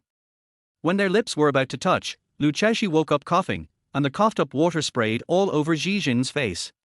She opened her eyes and saw the man's face so close to hers, and subconsciously slapped him in the face. "What are you doing so close to me?" Zhizhen slowly wiped the water off his face and said, "Artificial respiration." Just as Luchesi was about to slap him again, he added, "But it didn't work." After this incident, the image of Zhizheng as a playboy and dissolute person has become deeply rooted in Luchesia's mind. She said coldly, "If you hadn't approached me, I wouldn't have jumped down to look for the necklace." She could have had a happy and wonderful day, but because of the appearance of this person, she was bullied by Jianan and lost the necklace that Wan Yang gave her. Yes, she hasn't found the necklace yet. Luchesi was about to jump into the water again, but Wan Yang stopped him. Wan Yang wrapped a towel around her with a sour face. His movements were not gentle, not dead enough. You still think it's not embarrassing enough, right? As soon as Luchesi saw Wan Yang, she no longer had the cold look she had just had, and she slowly walked into his arms to seek comfort. "Wan Yang, I can't find the necklace you gave me." Hearing her crying voice, Wan Yang frowned. "Don't cry." He hated the sight of Luchesi crying the most. Whenever she blinked her eyes, tears would flow out like crazy. Luchesi sniffed and nodded obediently. "Got it." Wan Yang then showed her the necklace and said, "The clasp is broken. I can't wear it for now." Broken. Luchesi took the necklace back into his hand with a look of heartache, his eyes red, and he was about to cry again. Wan Yang ordered in a cold voice, "Luchesi, hold it back." Luchesi looked helpless and wanted to cry but didn't dare to, so he forced himself to hold it back. Wan Yang's expression softened, and he was amused by her sulking look. He held Luchesi in his arms, glanced at the people standing beside him, and left with a smile as if he had won the bet. A wife is a man's second glory. It is undeniable that Wan Yang was really happy. There were spare clothes prepared in the car. Song Yin raised the partition and left the spacious back seat for the two people who were soaked all over to change clothes. While Luchesi was still shy, Wan Yang had already unbuttoned his shirt. 1, 2, 3. Luchesi slid from his Adam's apple to his collarbone, then to his chest, abdominal muscles, and then down. Chapter 11. You don't get to covet Luchesi's money. Have you seen enough? Wan Yang asked calmly. Luchesi shook his head, his eyes not diminishing at all. She came to her senses halfway through, shaking her head, and quickly covered her face with her hands, but her already red ears still betrayed her. Seeing this scene, Wan Yang's mouth curled up. "I didn't expect Mrs. Wan to be a female hooligan." "No, no." Luchesi closed his eyes and shook his hands frantically, making things worse. "It was my first time seeing a man's body up close, and I was just stunned for a moment." Wan Yang froze the smile on his face and asked, "So, you have seen other men's bodies?" As he spoke, he moved closer and stared at Luchesi's face, so close that she could clearly feel his breath. Luchesi suddenly opened his eyes and couldn't hide his smile. "Wan Yang, are you jealous?" Wan Yang was startled by the question, then sat back and denied it directly. "No. He just wanted the shares." Luchesi didn't believe it, tilted his head and kept poking his shoulder. "You're jealous, you're just jealous." "Good sign, Wan Yang banquet is jealous. Today is New Year's Day." Wan Yang pretended to be calm but couldn't hide his embarrassment. His tone was a little angry. "Luchesi, change your clothes for me." "But you haven't changed your pants yet." "I won't change." "Wan Yang, you'll catch a cold if you do this." "Shut up." As expected, Luchesi was yelled at again. She pouted her lips and put on her clothes obediently, but then her eyelids started to droop. "I was so tired today. I made a cake, had a fight with Wan Yang at the company, attended a banquet, and struggled in the swimming pool for a long time." Luchesi had used up all his strength, and as soon as his mind relaxed, sleepiness came over him like a tide. Soon she fell asleep leaning on Wan Yang's shoulder. Wan Yang suddenly felt at peace at this moment. There is no need to flatter others, no need to wear a mask to deal with those old men in the Lu family, and no need to worry about the relationship with Luchesi. Nothing is needed. He hasn't felt this relaxed for a long time, maybe 2 years. Perhaps it is a good thing that Luchesi lost his memory. Is this a good thing? Wan Yang asked himself. That should be the case. As long as she doesn't think about it, their marriage can last a lifetime. Thinking of this, Wan Yang glanced gently at the woman who was sleeping soundly on his shoulder. He couldn't help but get angry, pinched her face hard, and said, "A fickle woman." Luchesi murmured in pain while sleeping, rubbed his shoulder, found a comfortable position and fell asleep again. Wan Yang's brows softened a little and he stopped tormenting her. Even he himself didn't realize there was anything wrong with this intimate action. It might be because he was too immersed in the role of a loving couple today. Song Yin, who was driving, lowered the tailgate and reminded Wan Yang in a low voice, "Sir, the old lady will be released from prison next month." The man who had a smile in his eyes just now came back to his senses and his expression immediately turned cold. Just now, he seemed to smile because of Lu Chaoshi. A bad omen. Was it that Lu Chaoshi's personality 2 years ago was so attractive to him, or was it that he was too immersed in the role? Wan Yang calmed down and said to Song Yin, "Go find a suitable house for retirement in the next few days and arrange it before my mother is released from prison." But Song Yin hesitated and said, "The old lady said she wanted to live in the Lu family villa." Wan Yang frowned slightly after hearing this. Could it be that his mother never let go of Lu Xianqing in her entire life? Now that the person is dead, we still have to guard the house where he lived. But Wan Yang didn't say anything in the end. She can live wherever she wants. The peace of mind that night was short-lived after all, and Wan Yang secretly warned himself not to get involved in the relationship with Lu Chaoshi again. Whether she had amnesia or not, the final result would not change. After all, it was he who killed her father. The milky white silk curtains softened the sunlight, which came in and gently hit Lu Chaoshi's face. She turned over and slowly woke up. After a brief moment of confusion, Lu Chaoshi suddenly jumped up from the bed and ran out of the room barefoot without even bothering to put on slippers.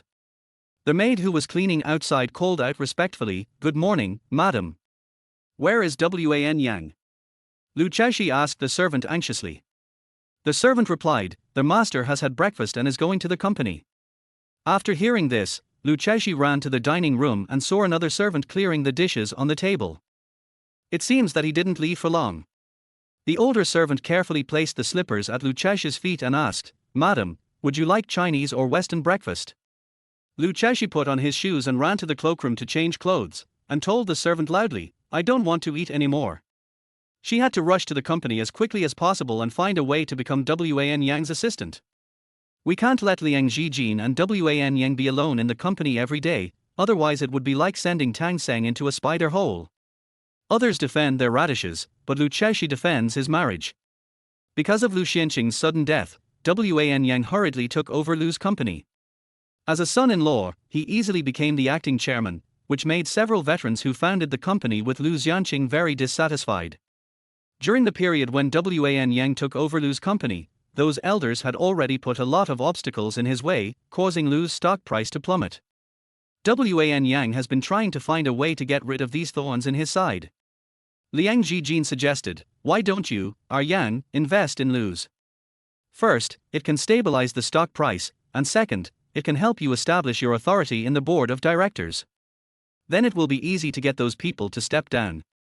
Song Yin on the side disagreed. With the current scale of Lu's, the capital injection is not a small amount. "Sir, you just acquired 30% of Lu's shares. Where do you want you to get so much money now?" Wan Yang remained silent from beginning to end, allowing the other two to argue fiercely. Don't forget that Lu Chaoshi's grandfather is a famous entrepreneur in Jincheng. It is rumored that the old man left Lu Chaoshi more than 1 billion in his will before his death. Why don't you just let her give the money to a Yang? Liang Zhijin spoke these words to Song Yin with confidence, and it seemed that he had already thought about it in his mind. Wan Yang sneered upon hearing this, his eyes frighteningly gloomy. He said mercilessly, "Who do you think you are? It's not your turn to covet Lu Chaoshi's money." And Wan Yang was not so despicable as to use women's money to consolidate his position. Ian. Liang Zhijin was anxious. "Lu Xiaoshi loves you so much, she will definitely be willing to take out the money." Song Yin interrupted her directly, "Don't you understand? The gentleman doesn't want to rely on his wife to prove himself. You can only talk about dignity if you have money. Do we have to wait for those old guys to kick our Yang out of the Lu family?" Liang Zhijin and Song Yin glared at each other, neither giving in. In terms of affection, Song Yin cannot compare to the affection between Liang Zhijin and Wan Yang when they were children. But when it comes to who understands Wan Yang best, Liang Zhijin cannot compare to Song Yin. After 4 years of living abroad, Liang Zhijin's concept is completely different from Wan Yang's. Her understanding of success is to use any means necessary and never give up until the goal is achieved. Wan Yang only said calmly at the end, you guys go out and argue, and the one who wins the argument comes in and talks to me. He didn't have time to listen to the two people arguing in his office, so he simply sent them all out. Chapter 12. I can still warm the bed. It wasn't quiet for long before there was another knock on the office door. Wan Yang thought that the two of them really obeyed and argued to determine the winner. He looked up and was about to curse when he saw a sneaky head slowly poking its head in from outside the door, followed by Luchesh's sweet voice. Boss Wan, can I apply to be your assistant? Wan Yang's mouth twitched slightly, then he lowered his head and continued to process documents. Go to the Human Resources Department to apply for a job. Lucheshi stepped in and closed the door, saying playfully, as a family member, you should be able to go through the back door, right? Wan Yang simply closed the file and looked at her calmly, there is no back door. I treat everyone equally. I can serve tea and water, and I can also massage shoulders and backs, Mr. Wan. Lucheshi squatted in front of the desk, holding onto the edge of the desk, her tone pitiful and a little seductive. Her call of General Wan was like a claw that scratched Wan Yang's heart. Wan Yang quickly looked away and said venomously, there are many people like you in the company. Why should I waste money to hire you? Lucheshi rolled his eyes, stood up, walked along the desk to his side, cleared his throat solemnly, bent down and whispered a few words in his ear. I can still warm the bed. Wan Yang's eyelashes trembled when he heard this, and then he became angry. Lucheshi, get out. Thank you, Mr. Wan. However, Lucheshi knew that he had agreed to have her be his assistant. He put his arms around Wan Yang's neck and gave him a loud kiss. Lucheshi took advantage of him again. She smiled like a dog and wiped the lip marks off Wan Yang's face. Where is my office? Wan Yang slapped her hand away. The assistant doesn't have an office. Go find Sung Yin and ask him to arrange one for you. Hearing the obvious implication of driving people away in his words, Lucheshi pretended not to understand. She ran to the other side, opened her hand and measured the space, pointed to the corner with satisfaction and said, I'm right here. Can't. Even though Wan Yang had clearly said no, Lucheshi still ran out happily to make arrangements. I will go move the table now and serve Mr. Wan at all times. Wan Yang laughed in anger, put down the pen in his hand and loosened his tie. He was really angry. He was angry that he wasn't angry. The landline phone on the table rang, and Wan Yang pressed the call button as if to vent his anger. Explain.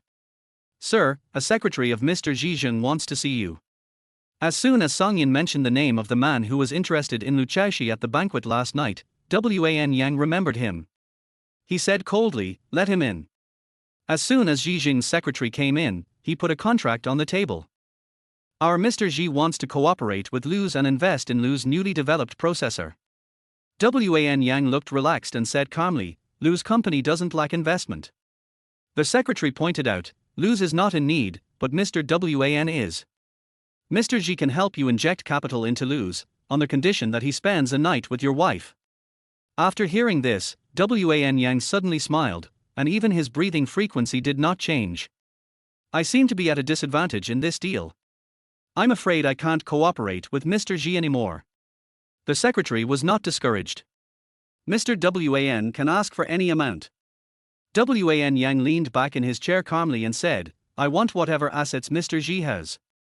Seeing that this was a clear sign of non-cooperation, the secretary said no more and left a business card in support of the dispute.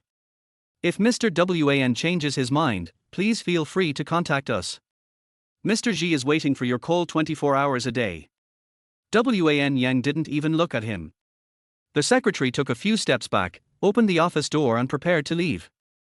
It just so happened that Lucheshi was struggling to open the door with an office chair. When he saw a stranger opening the door, he was puzzled. Assistant Lu, go make a cup of coffee and come in. In order to prevent the secretary who was arguing from saying something that shouldn't have been said, Wan Yang spoke with a grim expression. This novel name made Lucheshi's eyes light up. He immediately dropped his chair and went to make coffee. Since it was her first time making coffee, Lucheshi took half an hour to bring in a cup that didn't tea look good, and she also made a mess of the tea room. Now her office desk has been tidied up and she is waiting quietly in the corner. This is the best cup I've ever made. Come and try it. Lucheshi placed the coffee in front of Wan Yang, rubbing his hands together and looking forward to him taking a sip. Wan Yang didn't expect that she actually made a cup of coffee, and his expression wasn't much better than before. He pushed the coffee in front of him away and said, "I don't want to drink it." "No." Luchashi was anxious and pushed the coffee back. "It took me many failures to make one cup. Just take a sip." Facing the robe's moves, Wan Yang's calm words made her lose her temper. "You can either quit or take the coffee away. Choose one." Obviously, Luchashi chose the latter. "Is the food I made really inedible?" Yesterday's cake and today's coffee were both avoided by Wan Yang as if they were a disaster. Luchashi kept muttering to himself as he carried the coffee out, not doubting his own cooking skills at all. After the incident, Wan Yang focused all his attention on work and didn't even notice Luchashi coming back. As a listing assistant, her desk is very clean, with only a pen and a notebook placed symbolically, and she doesn't even have a computer. Luchashi was bored. He pouted, placed the pen horizontally on his philtrum, and stared at Wan Yang in a daze. He was as cold as ever, but his expression seemed much softer because of his seriousness. Looking at his familiar movements, Luchashi felt a long-lost feeling. It seemed like they hadn't been in the same space so quietly and peacefully for a long time. She began to wonder what had happened during those 2 lost years. Luchashi raised his pen and measured Wan Yang's proportions in the air, then began to draw his outline on the notebook. She carefully observed his expression and made adjustments with her pen.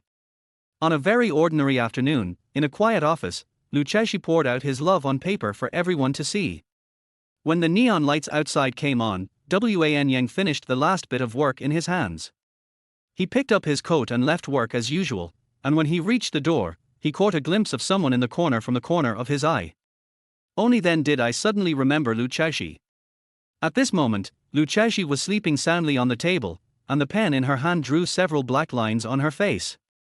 Wan Yang walked to the corner as if possessed by a ghost and picked up the conspicuous notebook on the table. He stared at the painting for a long time, then turned his gaze to Luchashi again. This scene overlaps with a scene during high school break, as if it were copied and pasted. Wan Yang just felt familiar. I suddenly woke up from the dream and found the notebook quietly beside Luchashi. The slowly closing door indicated that Wan Yang had just left. Luchashi acted faster than he thought, and by the time he reacted he had already chased after him. Chapter 13. Are you questioning me because of Luchashi? Song Yin and others were waiting at the company gate to send Wan Yang home. The moment they saw him coming out of the elevator, they opened the car door and waited. When Wan Yang got into the car and was about to close the door, a shadow flashed past Song Yin, and the next second Luchashi rushed into the car. Now Song Yin was stuck outside in a dilemma as to whether to close the door or not. Luchashi was sitting in the car, gasping for breath, but even so he did not forget to help Song Yin close the car door. Wan Yang's face darkened when he saw this. "Luchashi, what are you doing?" The car had already started to move slowly. Luchashi still had pen marks on his face. He said in a flattering manner, "Escort General Wan home." Wan Yang sneered and exposed her. "I think you are the biggest danger." Luchashi immediately patted his shoulders and flattered him. "I live for General Wan. I die for General Wan. I will sacrifice my life for General Wan." The fearless look on his face made Song Yin, who was driving, twitch his mouth. Unexpectedly, Luchashi's eyes turned, and he added in Wan Yang's ear, "And warm the bed for General Wan." As soon as he finished speaking, Wan Yang clamped her cheek with one hand. Luchashi was forced to pout. When she was confused, Wan Yang asked her to look at her face printed in the car window. The fellow said venomously, "I don't want any ugly thing." Luchashi quickly wiped her face clean, then leaned in front of him and blinked expectantly. "What now?" "It's worse than a crooked melon or a cracked date." The scene of the two of them leaving in the same car was coincidentally seen by Liang Jijin. A sense of crisis arose in her heart. Perhaps Wan Yang has forgotten his original promise and forgotten that the purpose of marrying Luchashi was revenge. And all the changes started when Luchashi lost his memory. How could Liang Jijin, who had placed all his bets on Wan Yang, allow anything unexpected to happen? She was holding tightly a wrinkled business card in her hand, which she had found in the trash can in Wan Yang's office. A business card for support. Liang Jijin dialed the number on the phone. "Mr. Wan Yang? Your call came so quickly." The person on the other end had a hoarse voice due to a cold, but that did not stop him from laughing calmly, as if he had known that this call would come. "I'm Yang's secretary." Liang Zhijin deliberately made the words ambiguous. "Mr. Xi, let's make a deal. I'd like to hear more about it." As soon as he returned home, Lu Chexi hurried into his room and never came out again. Although Wan Yang wondered what she was doing, he did not show it on his face and did not ask any unnecessary questions. After all, it was rare for Lu Chexi not to be around in front of him, so he could feel a lot more relaxed. At dinner time, Wan Yang came out of the study and into the dining room in his home clothes, but still didn't see Lu Chexi. After sitting down, he finally couldn't help but ask the servant, "Where's their wife?" The servant replied, "I just knocked on my wife's door and found that she was not in the room." "Lu Chexi is not in the room." Wan Yang thought about her abnormal behavior after returning home, and had a bad feeling in his heart. Just as he was wondering when the person went out, a message tone popped up on his cell phone. The content is that Lu Chexi got into a car in front of Steinway's apartment, and the camera clearly captured the person in the driver's seat. Wan Yang met Xi Jinping's secretary in the company today. After taking a look at the person who sent the message, Wan Yang directly called the other party and at the same time stood up to chase the person back. He didn't even change his clothes and shoes when he went out. "Ian, do you miss me?" Liang Zhijin's joyful voice came from the other end of the phone. Wan Yang stared closely at the number that was slowly dropping in the elevator, and said succinctly, "Tell me the reasons and causes." Liang Zhijin was silent for a few seconds. "Are you questioning me because of Lu Chexi?" "Wan Yang, I didn't come back from abroad to see your lymphoma heart being shaken by Lu Chexi. Do you still remember what you promised me?" Wan Yang just thought that she was affected by the progesterone and was talking nonsense and saying some untrue things. It was nonsense for him to be attracted to Lu Chexi. "I need Lu Chexi to stabilize the Lu group, and I also need her shares." Wan Yang picked the fastest car and got in, saying in a serious and cold tone, "Xi Jin, you'd better not do anything outside the plan again. I won't forgive you a second time." After saying that, he threw the phone aside, stepped on the accelerator and chased after him. Liang Zhijin was so angry that he threw his phone to the ground, full of anger and unwillingness. She knew that Wan Yang was not joking, which made her even angrier. As long as Lu Chexi doesn't give up her position, she won't be able to give the baby in her belly a legitimate identity. Liang Zhijin would never let her child become a despised illegitimate child. She had made up her mind that she must resolve the issue of Lu Chexi before the child was born. No matter what method. Lu Chexi didn't know that she was being cared about so much. At this moment, she was sitting in the car, concentrating on protecting the bag in her arms. In fact, she heard the conversation between Wan Yang and Secretary Xi Jinping outside the door. "At that time, I wanted to rush in with a chair and hit someone. Now the relationship with Wan Yang will be eased a little. This Xi Jinping who came out of nowhere always does some unpredictable actions." Lu Chexi recalled carefully, and she had never seen Xi Jinping in her memory.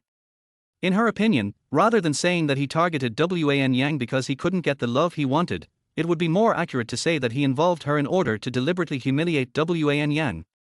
Lu Chexi wanted to find out whether the target of the competition was the Lu family and Wan Yang. Whenever there is something about Wan Yang, she always becomes much smarter. But Wan Yang would definitely not believe what she guessed. After all, Xi Jinping's actions were obviously directed at her. That's why Lu Chexi planned to investigate Xi Jinping's background alone, and locked himself in the room as soon as he got home to make a plan. Now her bag was filled with anti-wolf spray, stun gun, and other things that could be used on Xi Jinping. Lu Chexi's plan was simple: he would knock the person unconscious as soon as they met. Then he would tie them up, strip them naked and take photos and videos. They used this as a threat to force Xi Jinping to reveal his true purpose, and if he didn't, they would expose it to the media. People in high society fear scandal the most. Lu Chexi perfected the final plan in her mind, and the next second the car suddenly braked, causing her head to hit the back of the seat hard. "Is Miss Lu okay?" The secretary was still in shock after stopping the car, and the first thing he did was to check on the road ahead. Lu Chexi covered his forehead in pain. Just as he was about to ask what happened, he saw Wan Yang getting out of the car that had stopped them ahead. He walked to the car door with a gloomy face and pulled the handle several times but couldn't open it because the door was locked, which made him even angrier. "Lu Chexi, get down." Chapter 14. Are you worried about me? Luchesi, who was originally in a daze, was immediately awakened by this growl. She opened the door and jumped out of the car and asked, "Did Zhijing tell you?" Wan Yang noticed something was wrong with this sentence without any beginning or end. "What do you mean?" After a brief eye contact, Luchesi glanced towards the driver's seat, and Wan Yang immediately understood what she meant. He grabbed her wrist and said, "You can't wait to have an affair after you just got married? Or do you think cheating on your spouse is a very common thing?" Although he was acting for others, Wan Yang's anger was clearly visible through his wrist. Luchesi looked at him sadly and opened her mouth to bite his hand. Before she could bite him, Wan Yang interrupted her by tapping her forehead. "Luchesi, I'm not so cowardly as to rely on selling women to prove myself." The tone is like a robot speaking lines without any emotion. When he touched her forehead, which was already red and swollen, Luchesi instantly felt so painful that tears welled up in her eyes, and she continued to act as he said. "The Lu family's uncles have a lot of power and connections. My father couldn't uproot them even when he was alive. You need powerful allies more than being alone." Whenever Wan Yang saw her aggrieved and depressed expression, he felt inexplicably relieved. This comfort has nothing to do with revenge or not, but comes from a deliberate teasing mentality. But Luchesi always reacts the way he wants. With a barely perceptible smile on his lips, Wan Yang pulled Luchesi and stuffed her into his car. "After all this, you still want to go see him? Since you are so impatient, why don't I take you to see him?" The secretary who witnessed the whole process had no choice but to report the incident to her boss. Zhijing didn't care and just said, "As long as Luchesi appears in front of me, it's fine. As for how he appears, I don't care." As soon as Luchesi got in the car, he confessed all his guesses and plans to Wan Yang. But seeing that he remained calm, she couldn't help but ask curiously, "Did you know something was wrong when his secretary came to see you?" "Yeah," Wan Yang responded simply and venomously. "After all, he didn't ask for any conditions and took the initiative to spend hundreds of millions of dollars to buy you a night. As a normal man, I think it's too much of a loss." Luchesi was not convinced, and said with his head held high, "With my worth, the conditions he proposed are obviously a loss for me. Besides, no matter how much a woman is worth, she should not be priced." Luchesi was completely disgusted with Zhijing in his heart. Wan Yang glanced at her angry expression and nodded calmly. "Your brain is really valuable because it has never been used. Otherwise, he wouldn't have driven away 10 tutors in just 1 month." Luchesi's momentum was obviously much lower, but he did not give up on clearing his name. "I'm just not good at studying. I'm still very capable in some areas."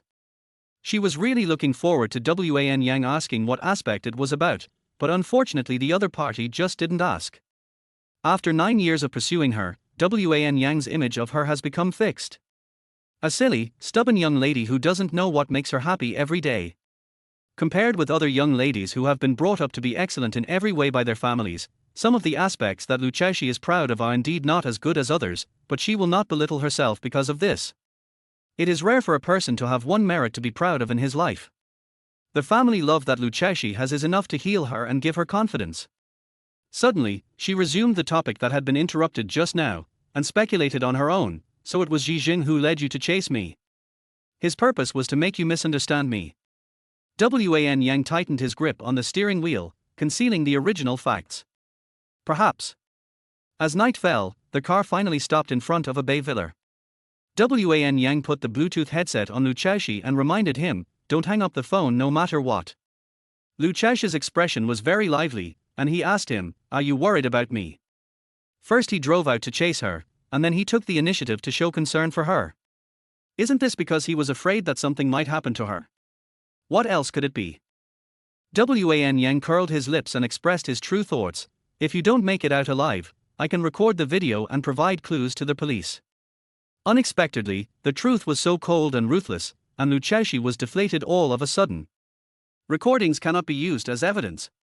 She said this in annoyance and anger before getting off the car. The moment the car door closed, the curve of Wan Yang's lips disappeared and he suddenly felt a tightness in his chest. Catching a glimpse of the thin figure ringing the doorbell in the rearview mirror, he felt that it was shameless for him to take advantage of the situation. That's right, he hated the Lu family and also disliked Luchesi. But he never thought that he would personally send this nominal wife to another man's door. Wan Yang wondered if he had also become unscrupulous. Just like when Lu Xianqing used all means to force him to marry Lu Chaoshi. Not daring to delve further, Wan Yang could only look away. His habitual coldness had made him unable to feel any sympathy. Lu Chaoshi, you deserve it. I don't know who he was mumbling to, or maybe he was deliberately reminding himself not to be soft-hearted towards Lu Chaoshi. In short, Wan Yang said this with peace of mind. After the doorbell rang a few times, a brown-haired foreign man came out to open the door. His pupils were the light blue color common in Western Europe, and he spoke surprisingly fluent Chinese. Ms. Lu. Mr. Ji has been waiting for you for a long time. The man opened the door for Lu Chaoshi and made a gentlemanly gesture to invite him in. As he walked, he said, I am the housekeeper who takes care of Mr. Ji. You can call me Narji. The name. Lu Chaoshi felt that it sounded familiar, but he couldn't remember where he had heard it. I walked into the huge villa, but it was empty and there was no one in sight. She was quiet all the way, and finally couldn't help asking, is there no one else here besides you? Narji smiled and shook his head, explaining, the villa is usually taken care of by gardeners and servants. Today, Mr. Ji knew you would come, so he cleared the villa. Why? He was worried you wouldn't like it. Lu Chaoshi was stunned when he heard the answer. She would become anxious and lose her temper when in an unfamiliar environment or facing strangers, so she has always had someone familiar by her side since she was a child. At home he is Dad and at school he is Luo Ci. Why would Jijing know about this problem that even Wan Yang didn't know about? Before she could figure out a clue, Najib took her to the door of a room and stopped. This is the room that Mr. Ji prepared for you. He is currently in a video conference and it will be over in 10 minutes. Before Lu Chaoshi could say anything, he took a few steps back and left. Wanyan. When she was left alone, she couldn't wait to call Wan Yang's name in a low voice, just to confirm whether he was still there. Soon, a simple hum came from the headset. Lu Chaoshi's tense heart suddenly relaxed a lot. You didn't say anything, I thought you hung up the phone. Chapter 15. She seemed abandoned by Wan Yang without any warning. There was no light in the car, and Wan Yang was completely hidden in the darkness, with no expression visible. Are you scared? He asked in a deep voice, his fingers tapping rhythmically on the steering wheel. Lu Chaoshi took a deep breath and turned the doorknob. I'm not really scared. I know you will protect me. She always readily believed his lies. Wan Yang stared at the villa silently. The light in the room was on, and the sound stopped as soon as Lu Chaoshi opened the door. The layout of this room is exactly the same as her room in Lu's house. Chaoshi is a little princess, so her room should be worthy of a princess. As I was shocked and confused, a passage from my childhood vaguely appeared in my memory. Lu Chaoshi felt a chill on his back and began to feel scared. Why did Jijing know everything about her, but she had no idea who he was? Such an unequal relationship made her shudder. Did she forget something? Was it related to the 2 years of amnesia? Since Wan Yang was disgusted by her asking about amnesia, she gradually stopped caring. But now there are more and more mysteries about Jijing, which makes Lu Chaoshi eager to know all the answers. As she struggled, she slowly raised her hand to take off her headphones. Unexpectedly, the moment my fingers were about to touch, the sound of hanging up came from the headset. Lu Chaoshi immediately realized that Wan Yang, who was guarding outside the villa, had left, leaving her alone here without even a word of explanation. It seemed like she was abandoned by Wan Yang without any warning. Before I could react, steady footsteps were heard outside the house again. The series of accidents made Lu Chaoshi panic, and his heartbeat was disordered and rapidly beating against his chest. In a panic, she took out a bottle of spray from her bag and hid it behind her back, pretending to be calm and waiting for someone to show up. The footsteps soon approached the door, and Jijing walked in wearing a light grey casual home suit and holding a glass of water. As soon as he came in, he smiled and said, Wan Yang finally sent you here. There was a hint of disdain for Wan Yang in his tone, but it was not obvious. Looking at the cup of warm water, Lu Chaoshi couldn't hide the fear in his eyes. She tightly grasped the life-saving straw in her hand, her voice trembling slightly. You spent so much time and effort, what is the purpose? Wanyan or lose? Although she was extremely scared, her first reaction was to find out the man's background for Wan Yang. Can't my target be just you? Ji Jing handed over the cup of warm water with tenderness in his eyes. You? Shut up, you bastard. After he opened his mouth to say just one word, Ji Jing was caught off guard by Lu Chaoxi's anti-wolf spray, which instantly stung him so much that he couldn't open his eyes. The glass of water also slipped from his hand and spilled all over the floor, wetting the white carpet. Seeing that he had temporarily lost the ability to move, Lu Chaoxi hurriedly took out a rope from his bag and tied up his hands and feet. Worried that it wasn't tied tightly enough, she tied it a few more times before making sure she was feeling better. You must have added something to that glass of water. If I don't take action, am I going to let you control me? Do you think I'm stupid? Lu Chaoxi kicked the cup away with lingering fear, and then he relaxed a little. Ji Jing sat on the ground, his eyes red, and he kept coughing. It took a long time before he could barely see.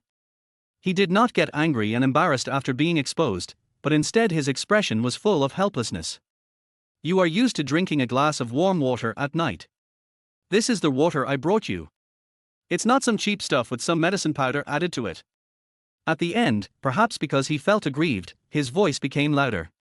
Lu Chaoxi was startled when he heard this, then he squatted down and asked seriously, "Who are you?" She was sure that she had lost a very important memory. Lu Oci said that after she turned 22, she became suspicious every day and rarely smiled. She spent the whole day thinking about driving away all the women around Wan Yang.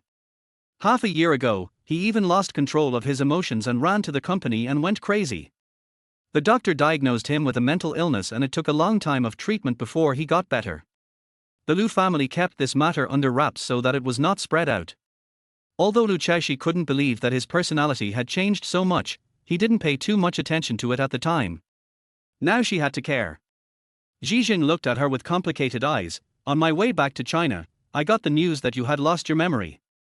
Now it seems that you have completely forgotten everything. Lu Chaoxi asked anxiously, please explain it clearly. What did I forget? You forgot me, Ji Jing said seriously, word by word. Chaoxi, it was you who called me to come back on the day of your wedding. He still clearly remembered that the background sound on the phone at that time was please invite the bride in. The girl whom I hadn't seen for 20 years still had a familiar voice filled with fear and terror. Come back and save me. She was trembling as she spoke when her phone was taken away. Then came a man's voice, low and cold. Our wedding has begun, so pay attention, Mrs. Wan. Lu Chaoxi was completely confused. My wedding day? What happened on that day? Why did I get your call, and why did you ask me to come back? She kept talking to herself, trying to unravel the mystery with the tiny clues. Her father died, she was injured and hospitalized, and she woke up from amnesia, all on her wedding day. What exactly happened that day? Lu Chaoxi felt a splitting headache. The more he thought about it, the more painful it became. Finally, he covered his head and groaned in pain. Seeing this, Ji Jing no longer hid his weakness and easily broke free from his bound hands. He couldn't wait to untie her feet and hurriedly held Lu Chaoxi in his arms to check on her condition. He asked Narji to bring the medicine. As the medicine took effect, the person who was struggling in pain in his arms slowly and peacefully fell asleep. This medicine was specially made for Lu Chaoxi to prevent this situation. Najib carried the girl to the bed, gently covered her with a quilt, and then spoke his native language as usual. You keep teasing Miss Lu like this. When will she let down her guard against you? Ji Jing, who was still sitting on the ground untying the rope, chuckled when he heard this. It's fun to tease her. I always teased her when I was a kid. As he spoke, he stood up and threw the rope in his hand aside. Besides, she believed Wan Yang's words so much that she would not let down her guard against me. I can only take my time. Narji sighed heavily. I hope Miss Lu can recover her memory soon. It's okay to go slowly. Ji Jing walked to the bedside and rubbed Lu Chaoxi's face with the back of his hand. It's good to let her be happy for a little longer.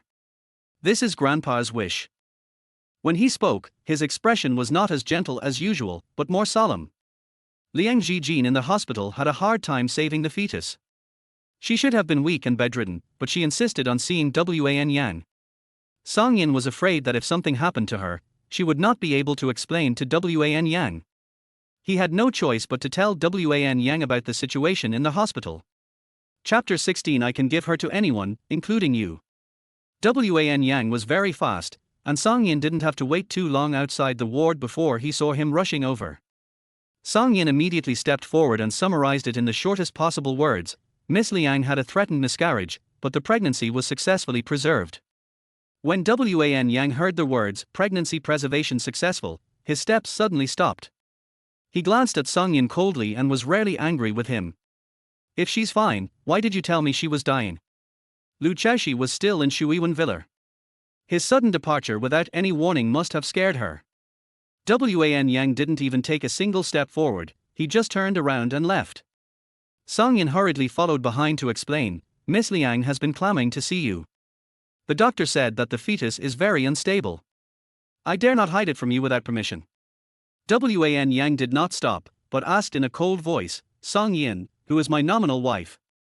Song Yin froze when asked, and then answered with a bit of bewilderment, my wife in name is Lu Chaoshi. So you knew? Wan Yang's face was tense. Those old guys in the Lu family are trying to prove that Liang Zhijin's child is mine, so that they can kick me out of the Lu family. You don't try to block the news, but let her make a fuss. His voice became increasingly cold, which made Song Yin shudder. The media had received the news and were waiting near the hospital. The scene of Liang Zhijin and Wan Yang entering the hospital one after another was also captured on camera. Song Yin was instantly annoyed after being reminded, I'm sorry, sir, I didn't think of this. Wan Yang didn't have time to listen to this nonsense at the moment. He just wanted to get back to Shuiwen Villa as soon as possible. I'll give you one night to sort it out. I don't want to hear any rumors at tomorrow's board meeting. This death order made Song Yin feel overwhelmed. The sudden increase in workload left him no time to waste, so after Wan Yang left, he started working overtime non-stop. When Wan Yang was rushing back, his speed was even faster than when he came. He felt a little uneasy all the way. This uneasiness made him upset, and he even gave up the opportunity to investigate Zhijing's identity and took the initiative to call Lu Chaoshi. Zhijing, who had been guarding the bed, saw the caller ID, curled his lips and picked up the phone to answer it. Mr. Wan. Even though he was mentally prepared, Wan Yang was still emotionally moved by the man's voice. Where's Lu Chaoshi? Compared to his voice, Zhijing sounded much more comfortable. She fell asleep, and slept soundly. I think it was the best sleep she had since marrying you. Such a strong suggestive sentence aroused the nameless fire in Wan Yang's heart. He ripped off his headphones and sped down the road almost at full speed. When we drove all the way to the villa, Zhijing was already standing at the door waiting for us. One wanted to go in and take his wife away, while the other refused to give in. Two men of similar height were standing opposite each other.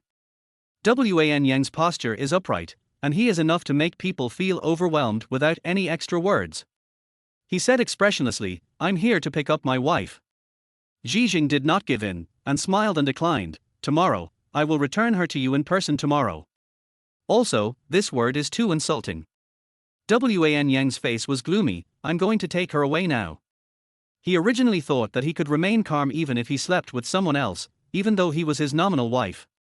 But now, his chest, which was tightening with anger, made him realize that he had always overestimated himself. A woman can easily arouse a man's most primitive possessiveness, even if it has nothing to do with love. Zhijing mercilessly exposed her, you are just angry now. You feel that your dignity and your wife have been tarnished by me, so you are angry. You don't love her. Wan Yang laughed when he heard this, and said lightly, why does Mr. Xi care whether I love her or not? You have lived abroad, so why are you still so cliched? Zhijing disagreed and asked back, does love cliches? I don't think so.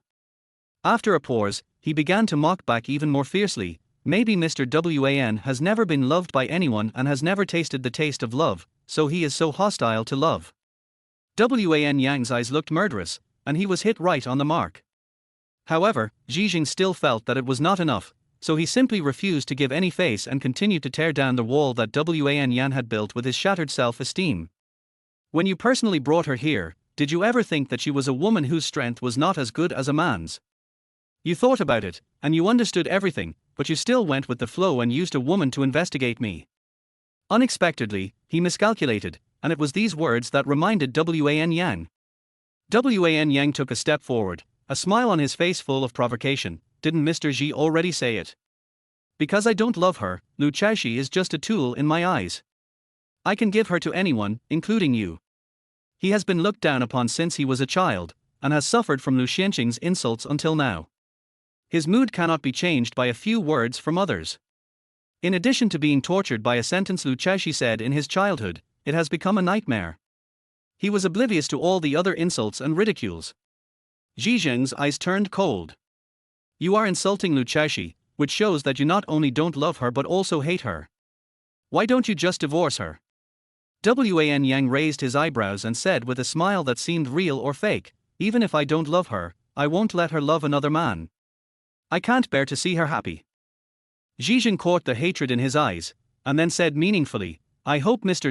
Wan will not be too obsessed with hatred. Be careful that hatred turns into love and eventually backfires on you. Although Mr. Xi's words are always unpleasant to the ears, I really don't like the last sentence. Wan Yang pressed his palm and the car door not far away opened automatically. Before getting on the bus, he said leisurely, I'm waiting for Mr. Xi to bring my wife back tomorrow. Zhizheng remained silent as he watched the spotless black sports car disappear before his eyes, his expression thoughtful as if he was planning something big.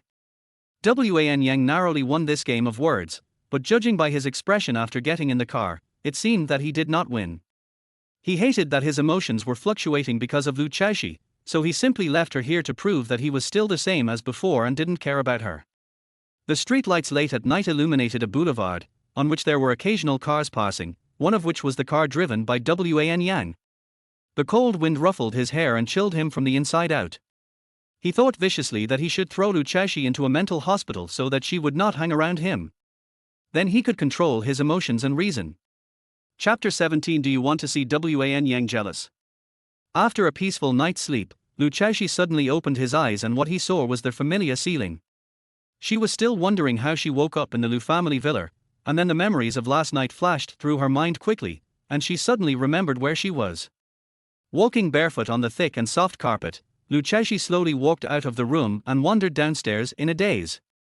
There is a large indoor garden downstairs. In the middle of the garden sits a cylindrical fish tank that is almost the size of an aquarium. The layout of the villa should be to integrate the fish tank that is as high as the third floor, so a hollow circular layout was made. The blue coral in the fish tank was much larger than Luchashi herself. She leaned outside to watch, fascinated. After a while, she reluctantly walked out. Passing through the living room dominated by soft light, Zhizheng was leisurely mixing cocktails at the bar. There was breakfast on his bar, and Luchashi knew at a glance that it was prepared for her. Because the breakfast styles are all made according to her preferences, especially the slightly burnt toasted bread slices, which she has always loved. Does your head still hurt? Zhizheng asked softly without stopping his hands. He picked up a slice of lime and rotated it around the edge of the wine glass to wet the rim. Then he turned the glass upside down on a small dish of salt and rotated it around to make a snowflake rim. Luchashi was no longer as averse as before. He walked to the bar, sat down, and ate breakfast consciously. Your medicine works very well, thank you. When Zhizheng looked at her, there was always an incomprehensible tenderness and affection in his eyes. But this kind of look has nothing to do with love and is ambiguous and vague, making it difficult for people who see it to define it. He asked in the tone of an old acquaintance, is your taste the same as before? Luchashi was no longer surprised by his detailed knowledge of her. He took a bite of bread and replied, it hasn't changed. My taste and the people I like haven't changed at all. Hearing those profound words, Zhizheng smiled and said in a more magnetic voice, so you still like margarita cocktails? He pushed the prepared cocktail in front of her. Luchashi did not hide his scrutinizing gaze. After wiping his mouth, he asked, did Luoci tell you? No. Zhizheng shook his head gently and said calmly, I don't know the Luoci you are talking about. Luchashi found a loophole in his words, you have investigated me so thoroughly, it is impossible that you don't know Luoci. Zhizheng bent down calmly to pick up something, then walked out from the bar. Only then did Luchashi see clearly that he was holding a pair of ladies' slippers in his hand. He squatted down and put the slippers on her feet, his movements were gentlemanly and not offensive. When I first met you, you were 4 years old. I went abroad just 3 days later. Even if I had heard of the name Luoci, I couldn't remember it, just like you couldn't remember me. After a well-reasoned speech, Luchashi felt that he was in the wrong. Jijing sat down beside her, resting his chin on his hand and staring at her carefully. Lu Chexi felt uncomfortable being stared at. She leaned back slightly and asked warily, "Why are you looking at me?" Who would have thought that Jijing would say something out of nowhere? "Xiao Chexi, don't you want to win Wan Yang's heart? I'll help you." Real. Lu Chexi's eyes lit up instantly, and then gradually turned into suspicion. She looked at him and said what was in her mind. "Although I believe that I was very familiar with you before I lost my memory, I can't trust you now because you are very hostile to Wan Yang." Jijing shrugged as a matter of course and said, "He treats you badly, so of course I have to trip him up." Lu Chexi immediately became alert. "You want to destroy my marriage with Wan Yang in the name of helping me?" It's no wonder she thought too much. After all, this man said a lot of ambiguous words when they first met, and even said that she had promised to marry him when she was a child. He hadn't appeared for 20 years, and the last time he appeared was not long after she and Wan Yang got married. Suddenly, Lu Chexi didn't know what he thought of. He covered his mouth and said tremblingly, "I won't be with you." Is it an extramarital lover? An extramarital lover? Could it be that after she got engaged to Wan Yang, she fell in love with Jijing? That's why she asked him to come back before the wedding. A disgusting affair. That's enough. If you keep imagining, you'll be banned from the 18s. Jijing held his forehead helplessly and spoke out to stop her almost crazy imagination. But no one can think like this. When Lu Chexi saw his resistant reaction, she completely put her mind at ease. She patted her chest and said thankfully, "It's good that it's not. It's good that it's not." The daughter of such a capital tycoon was raised without any scheming at all. No wonder she could be summoned and dismissed at will by a son-in-law. Jijing's expression was obscure, but he quickly returned to his previous gentle self. In order to deal with Lu Chexi's suspicion, he took the initiative to propose conditions. "I will help you win Wan Yang's heart, and you have to do something for me." As expected, Lu Chexi was intrigued by him. "What's the matter?" Jijing smiled but said nothing, deliberately keeping her in suspense. "Don't worry, I'll tell you slowly." When she was about to go back, Jijing asked her whether she wanted to go back to Steinway or Lu. Lu Chexi said without thinking, "Let's go directly to Lu's. Wan Yang must be in the company at this time."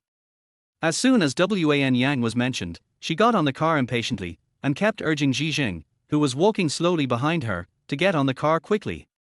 "Do you know him well?" Jijing got in the car and sat next to her, asking this question at the same time. Lu Chexi, who had always been extremely sure about this question, was unusually silent. Having lost the key memory from engagement to marriage, she no longer dared to nod easily.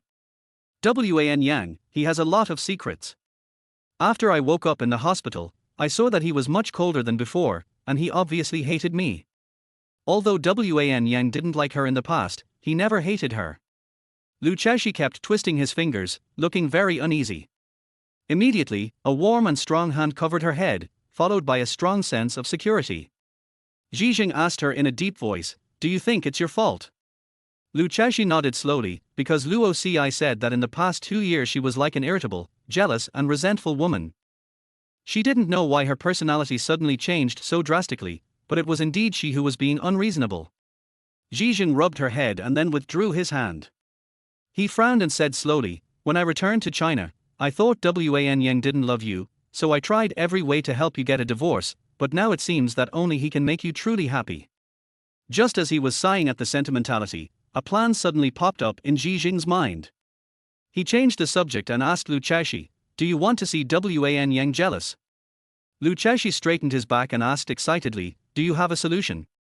Jijing smiled without saying anything and said directly to the driver, "We are not going to lose, turn around."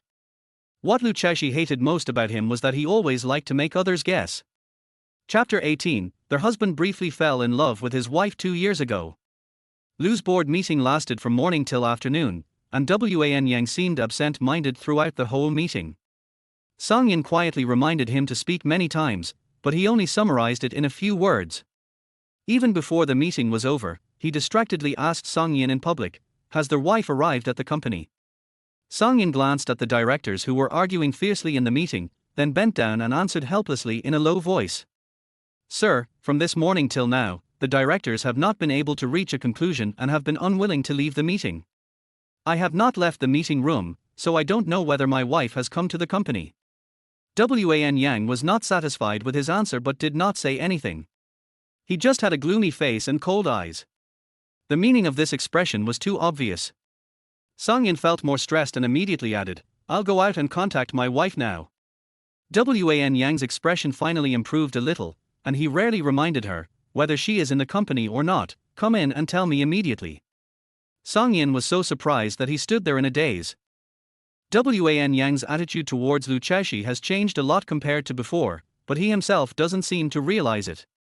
As a bystander, Song Yin felt this change very intuitively, and he also understood why Liang Zhijin was so afraid of Lu Chaoshi, who had lost his memory. He almost forgot that his husband had briefly fallen in love with his son-like wife 2 years ago. If Chairman Lu hadn't intervened and used all kinds of dirty tricks to force a marriage, now everything would be uncertain. Seeing that he was standing there motionless, Wan Yang couldn't help but get angry. "What are you still standing here for? Go out and find someone." After scolding the man away, he did not feel calm, but became more anxious. Wan Yang held a pen in his hand and tapped the table repeatedly. The originally noisy meeting room became quiet because of the knocking sounds. The board of directors, which was apparently divided into several factions, was unsure of what the acting chairman was going to do, and chose to wait and see in silence. After all, the first bird to stick its head out gets shot. Wan Yang was too busy to criticize these people now, so he just sat in the position of the highest decision maker in the meeting and waited quietly for Song Yin to come back with news about Lu Chaoshi. He kept looking at his watch, making everyone think that a long time had passed, but in fact only 10 minutes had passed. Fortunately, Song Yin was very efficient and didn't make him wait for 11 minutes. The directors only saw Song Yin push the door open and whisper a few words to Wan Yang. The acting chairman, who had been verbally insulted and forced to give up his position by the 3 old directors but had remained calm throughout, unexpectedly became angry in a rare incident and walked out of the meeting, which had not yet ended. This handle was clearly left open, and each of the directors had his own agenda. Zhijing, who had just sent Lu Chaoshi back home, saw Wan Yang getting out of the car with a stern face as he walked out of the apartment. A triumphant smile flashed across his face. Zhijing had thought of a bunch of words that would piss him off to death, and then he stopped leisurely. "I don't remember Mr. Xi saying he wanted to take my wife to ride the Ferris wheel, play in the water, or eat at a couple's restaurant last night." Wan Yang started by questioning Lu Chaoshi as her husband. If Song Yin hadn't been faster, the whole city would be filled with news about Lu Chaoshi and Zhijing's extramarital affair. He had completely forgotten the purpose of leaving Lu Chaoshi at Shuiwen Villa last night. He only knew that a nameless fire was running wild in his body, with no source of emanation. Zhijing naturally acted like a third party. "Do you know that your wife likes to ride the Ferris wheel and play in the water?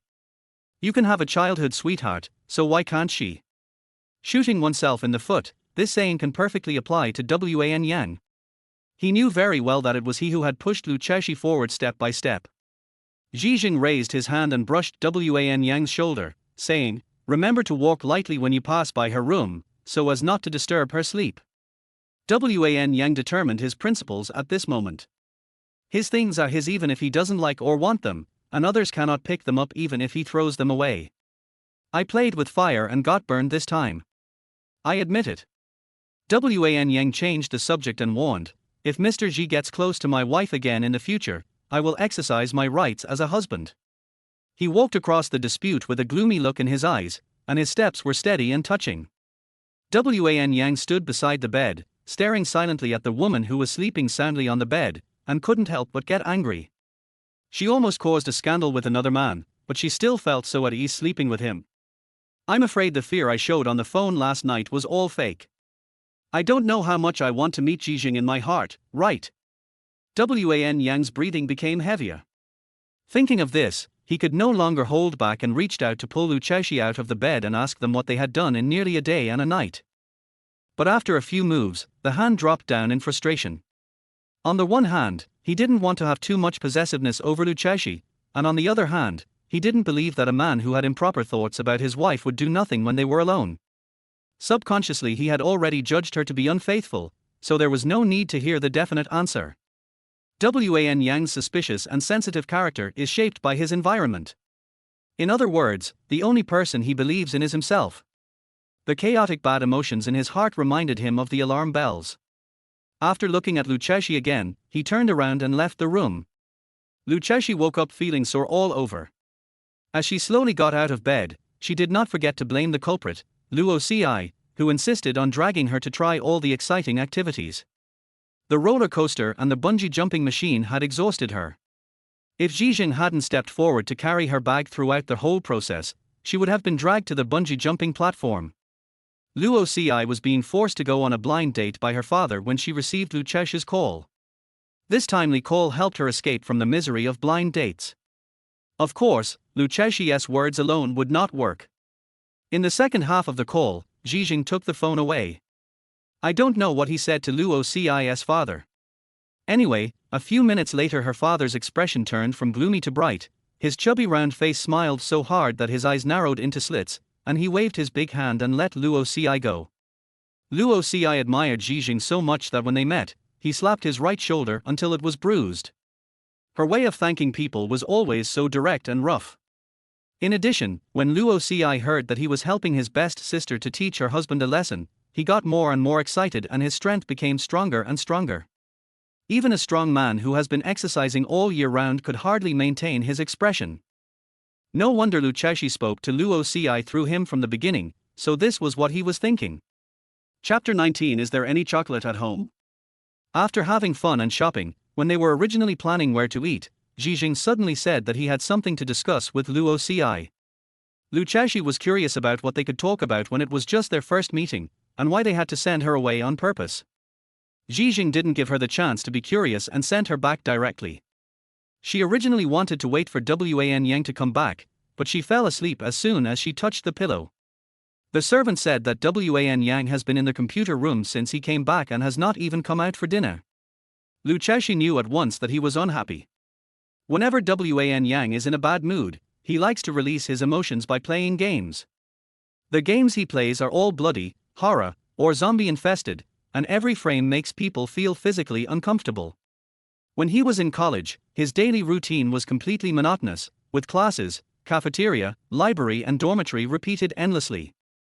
Luchesi could easily find him as long as he went to a fixed place at the right time. When she was a junior, Wan Yang was a senior. That day, she looked everywhere for him but couldn't find him. Fortunately, she had good money management skills and a cheerful personality during those years, and she got to know Wan Yang's roommates. She learned from her roommates that Wan Yang's graduation work had been plagiarized and published first. The other party was a rich second generation from abroad. After the school leaders found out, they suppressed the matter and did not even investigate it afterwards. Wan Yang's 1 year's hard work didn't even get an explanation or justice, and it was just put under someone else's name and became someone else's work. She went to the cheapest internet cafe outside the school to look for him, moving back and forth in the smoke, coughing and choking, searching one place after another. Finally found him in a remote corner. At that time, there were a pile of empty beer cans in front of him. He was lying in a chair playing games in a decadent and depraved manner, and just glanced at her coldly. Luchesi put the food she bought for him that he liked on the table, and immediately began to clean up the mess in front of him, being very careful with every move for fear of disturbing him. After finishing everything, she sat down next to him and neatly placed all his favorite foods, not caring at all about the strong smell of cigarettes, alcohol and instant noodles in this place.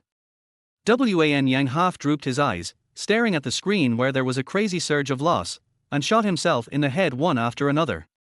Without blinking, he said expressionlessly, "This is not the place for you to come." Realistic blood and body parts covered the entire screen. Luchesi's stomach churned as he watched this scene, and he couldn't help but cover his mouth and dry heave. She vomited tears, suppressed the nausea in her chest and replied calmly, "If you can come, then I can come too." Wan Yang stopped talking and didn't even look at her, concentrating entirely on the game. Signs of cruelty and brutality began to appear on his face, and he began to try to resist the unfair fate. It was another round of ruthless slaughter. Luchesi didn't dare to look at the screen anymore, for fear that he would vomit. He lowered his head and quietly turned towards Wan Yang, staring at his profile. "Don't look at me." He spoke in a cold voice. Luchesi was not afraid at all. Instead, he opened his eyes wider and said mischievously, "Who made you so beautiful? It would be a pity not to see you." Wan Yang threw the mouse away in anger, turned around and looked her in the eye. I would rather cut off this face than be liked by you. Lucia's breathing stagnated, and in the blink of an eye, she returned to her usual smile and accused him with reason. Do you know how much benefit there is in looking at handsome guys? You are irresponsible to the women of the world by disfiguring yourself without permission. The two men stared at each other, neither giving in. Lucia thought that he must not admit defeat this time. Who knew that Wan Yang's eyes suddenly changed and he blew at her unruly. This childish competition ended with Lucia blinking. He picked up the mouse again and resurrected himself, who was being eaten by the lost in the game, but this time his method was much gentler. Lucia never saw the screen full of blood and body parts again. Before she knew it, she felt sleepy and fell asleep on the table. She felt a little cold and rubbed her arms. When he woke up, he was wearing Wan Yang's clothes, and he was wearing a pure black t-shirt. He changed the game he was playing, and he had finished eating half of the food on the table. Lucia covered her face with his clothes and smiled secretly, her shoulders shaking. Before she could be happy for long, she was overwhelmed by a sentence full of hope. Lucia, you have been clinging to me for so many years. You are stupid and don't like to study. You barely passed the exams in your junior year. If you can get excellent grades in all subjects before graduation, I will consider being with you.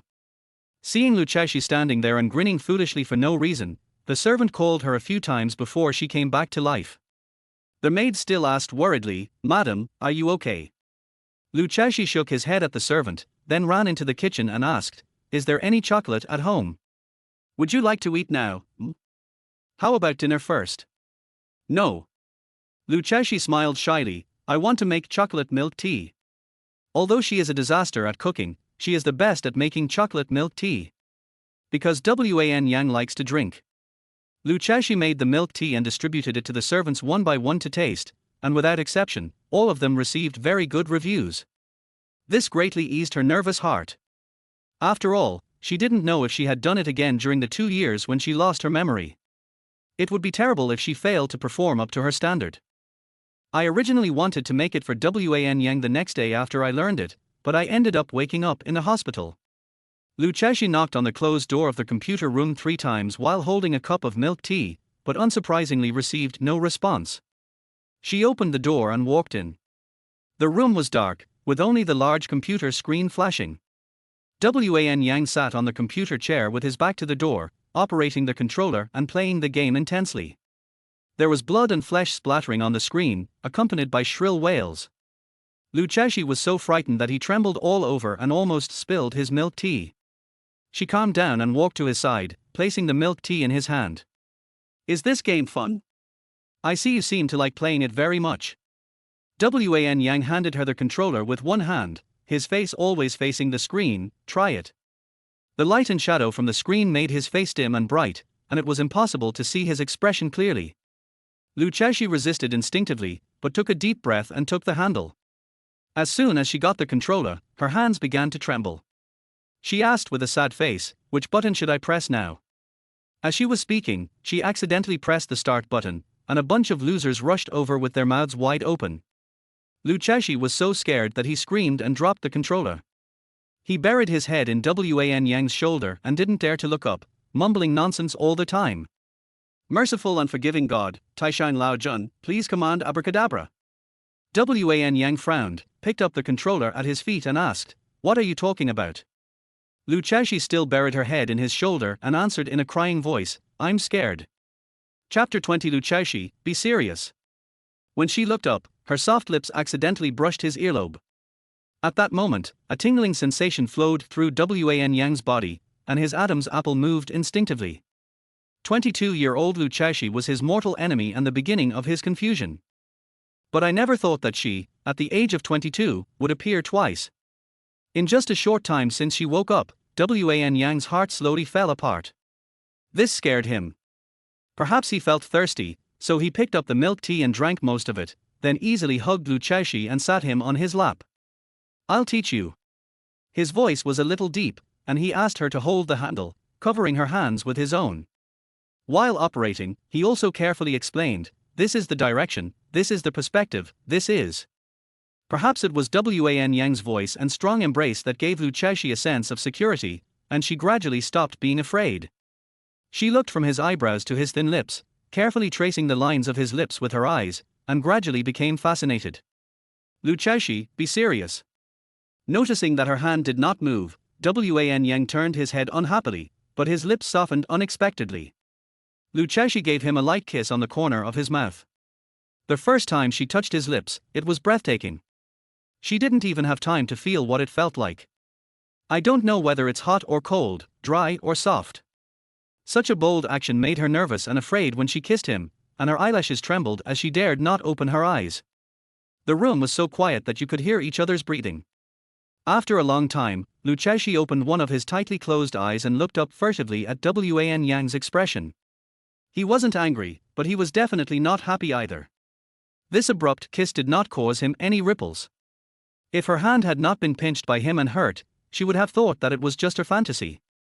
Wan Yang pushed Lu Chaoshi away from his arms in an unkind manner and warned him coldly, I've said before that I don't like being touched. Is it that he doesn't like being touched by others, or does he not like being touched by her? Lu Chaoshi stood in front of him and was shocked by the idea. She blocked the light from the screen, and the two of them fell into darkness. But we are husband and wife, Wan Yang. Lu Chaoshi called his name softly, you said that your father forced you to marry me. I can understand that you don't love me, but many times you gave me a false impression. Wan Yang's heart was moved, and he guessed what she was about to say. He panicked for a while, but he couldn't see the road in the darkness. As he walked quickly to the door, Wan Yang still heard her low voice coming from behind him, which completely entered his ears. That illusion made me think you would love me, as long as I tried hard. He took his hand off the door handle, and the uncontrollable irritability in his heart reappeared, still because of Lu Chaoshi. Then you should try harder. I also want to see if my heart is really that hard. After he finished speaking, even he was stunned. Was he planning to insult and retaliate against her in the future, or was he encouraging her? Wan Yang himself couldn't tell the difference. The unusual beating of his heart made him realize that he might be sick. Is it because Lu Chaoshi is annoying you? Definitely. He didn't dare think of any other reason. In order to solve the cause of the disease, Wan Yang didn't want to see Lu Chaoshi again, so he went on a business trip early the next morning. When Lu Chaoshi went to work and opened the office door, he saw that the office chair was empty. She was about to go to the secretary's office to ask, when she turned around and ran into Liang Zhijin, who was delivering documents. Liang Zhijin's pregnant belly was slightly protruding. She wore a black slim skirt and a pair of flat-soled women's leather shoes for the baby in her belly. Her face looked intellectual and delicate. Lu Chaoshi happened to be wearing a pair of flat shoes, which made her look half a head shorter, and she instantly lost her aura. From the looks of you, you don't know where our Yang has gone, right? Liang Zhijin deliberately stroked his belly and his words were full of boasting. Lu Chaoshi leaned against the door, blocking the road with his arms across his chest. He is just socializing for work, you don't need to guess, what is there to be happy about? Oh Lu Chaoshi said with an expression of sudden enlightenment, you haven't seen him either, so you are unhappy and come to me to seek confidence.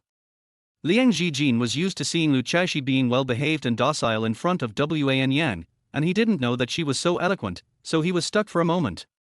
However, Liang Zhijin also reacted quickly, regaining his previous composure, and slowly said, you are the one who is not confident, right?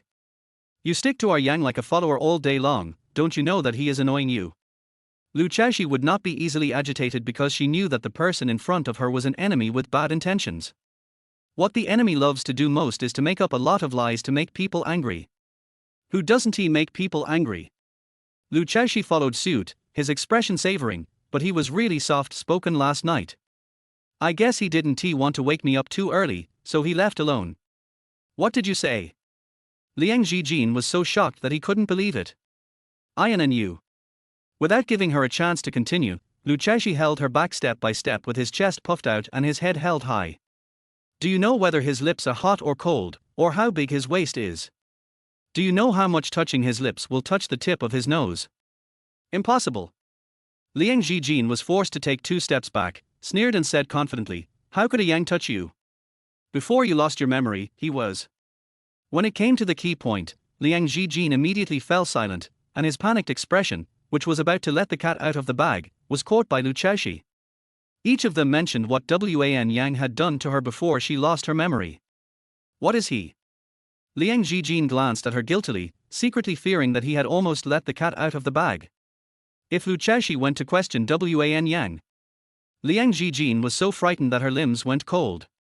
When she thought about Wan Yang's heartless and ruthless behavior and his last warning, she would definitely be sent abroad and would never be able to become Mrs. Wan again. Liang Jijin's brain was working quickly, and his voice became louder.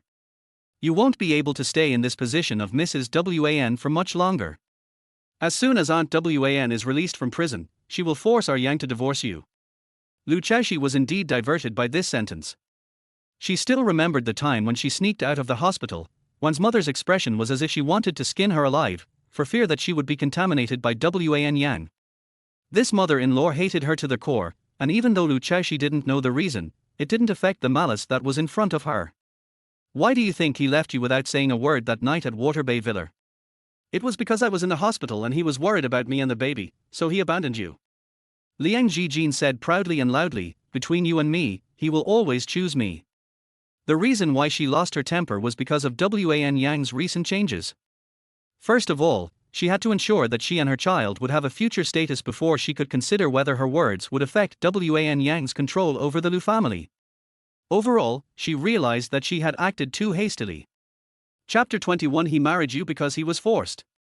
Rubbing his temples happily, Chitanda Narita and Rumi walked home together, but suddenly noticed that the single family house next to their house was subtly different from the last time they saw it. Inside, Jin Junmayan had already handed the weakened guardian to the doctor, and Yuling also arrived at this time.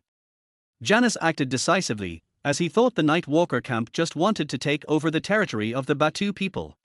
As far as the eye can see, there are rocks everywhere, green trees and a stream flowing slowly in the distance, just like a paradise. It is impossible to imagine that a fierce fight is about to take place here. The last blow came from high in the sky, plain and simple, without any frills or bells and whistles, but the stinging jellyfish felt that the surroundings suddenly became dim, as if it was isolated from the surrounding area. Hey Kai, wait a minute. Yuling subconsciously grabbed Jin Zhongren's left wrist without thinking. The pores almost caused the coke in her right hand to spill. She didn't even realize that she called him Kai again. As soon as Wu Qingwang finished speaking, a rumbling sound was heard. The trees on the right moved to the sides as if they had their own lives. The middle-aged man had a kind face. He walked up and casually put his hand on the shoulder of the young man with earrings. He looked up at Li Ziming and the others and asked. The moment the tears flowed out, Gong Ling felt the heart in her chest twitch violently. Yun Haoqian suddenly opened his eyes, revealing a sense of arrogance and domineering, full of dangerous aura.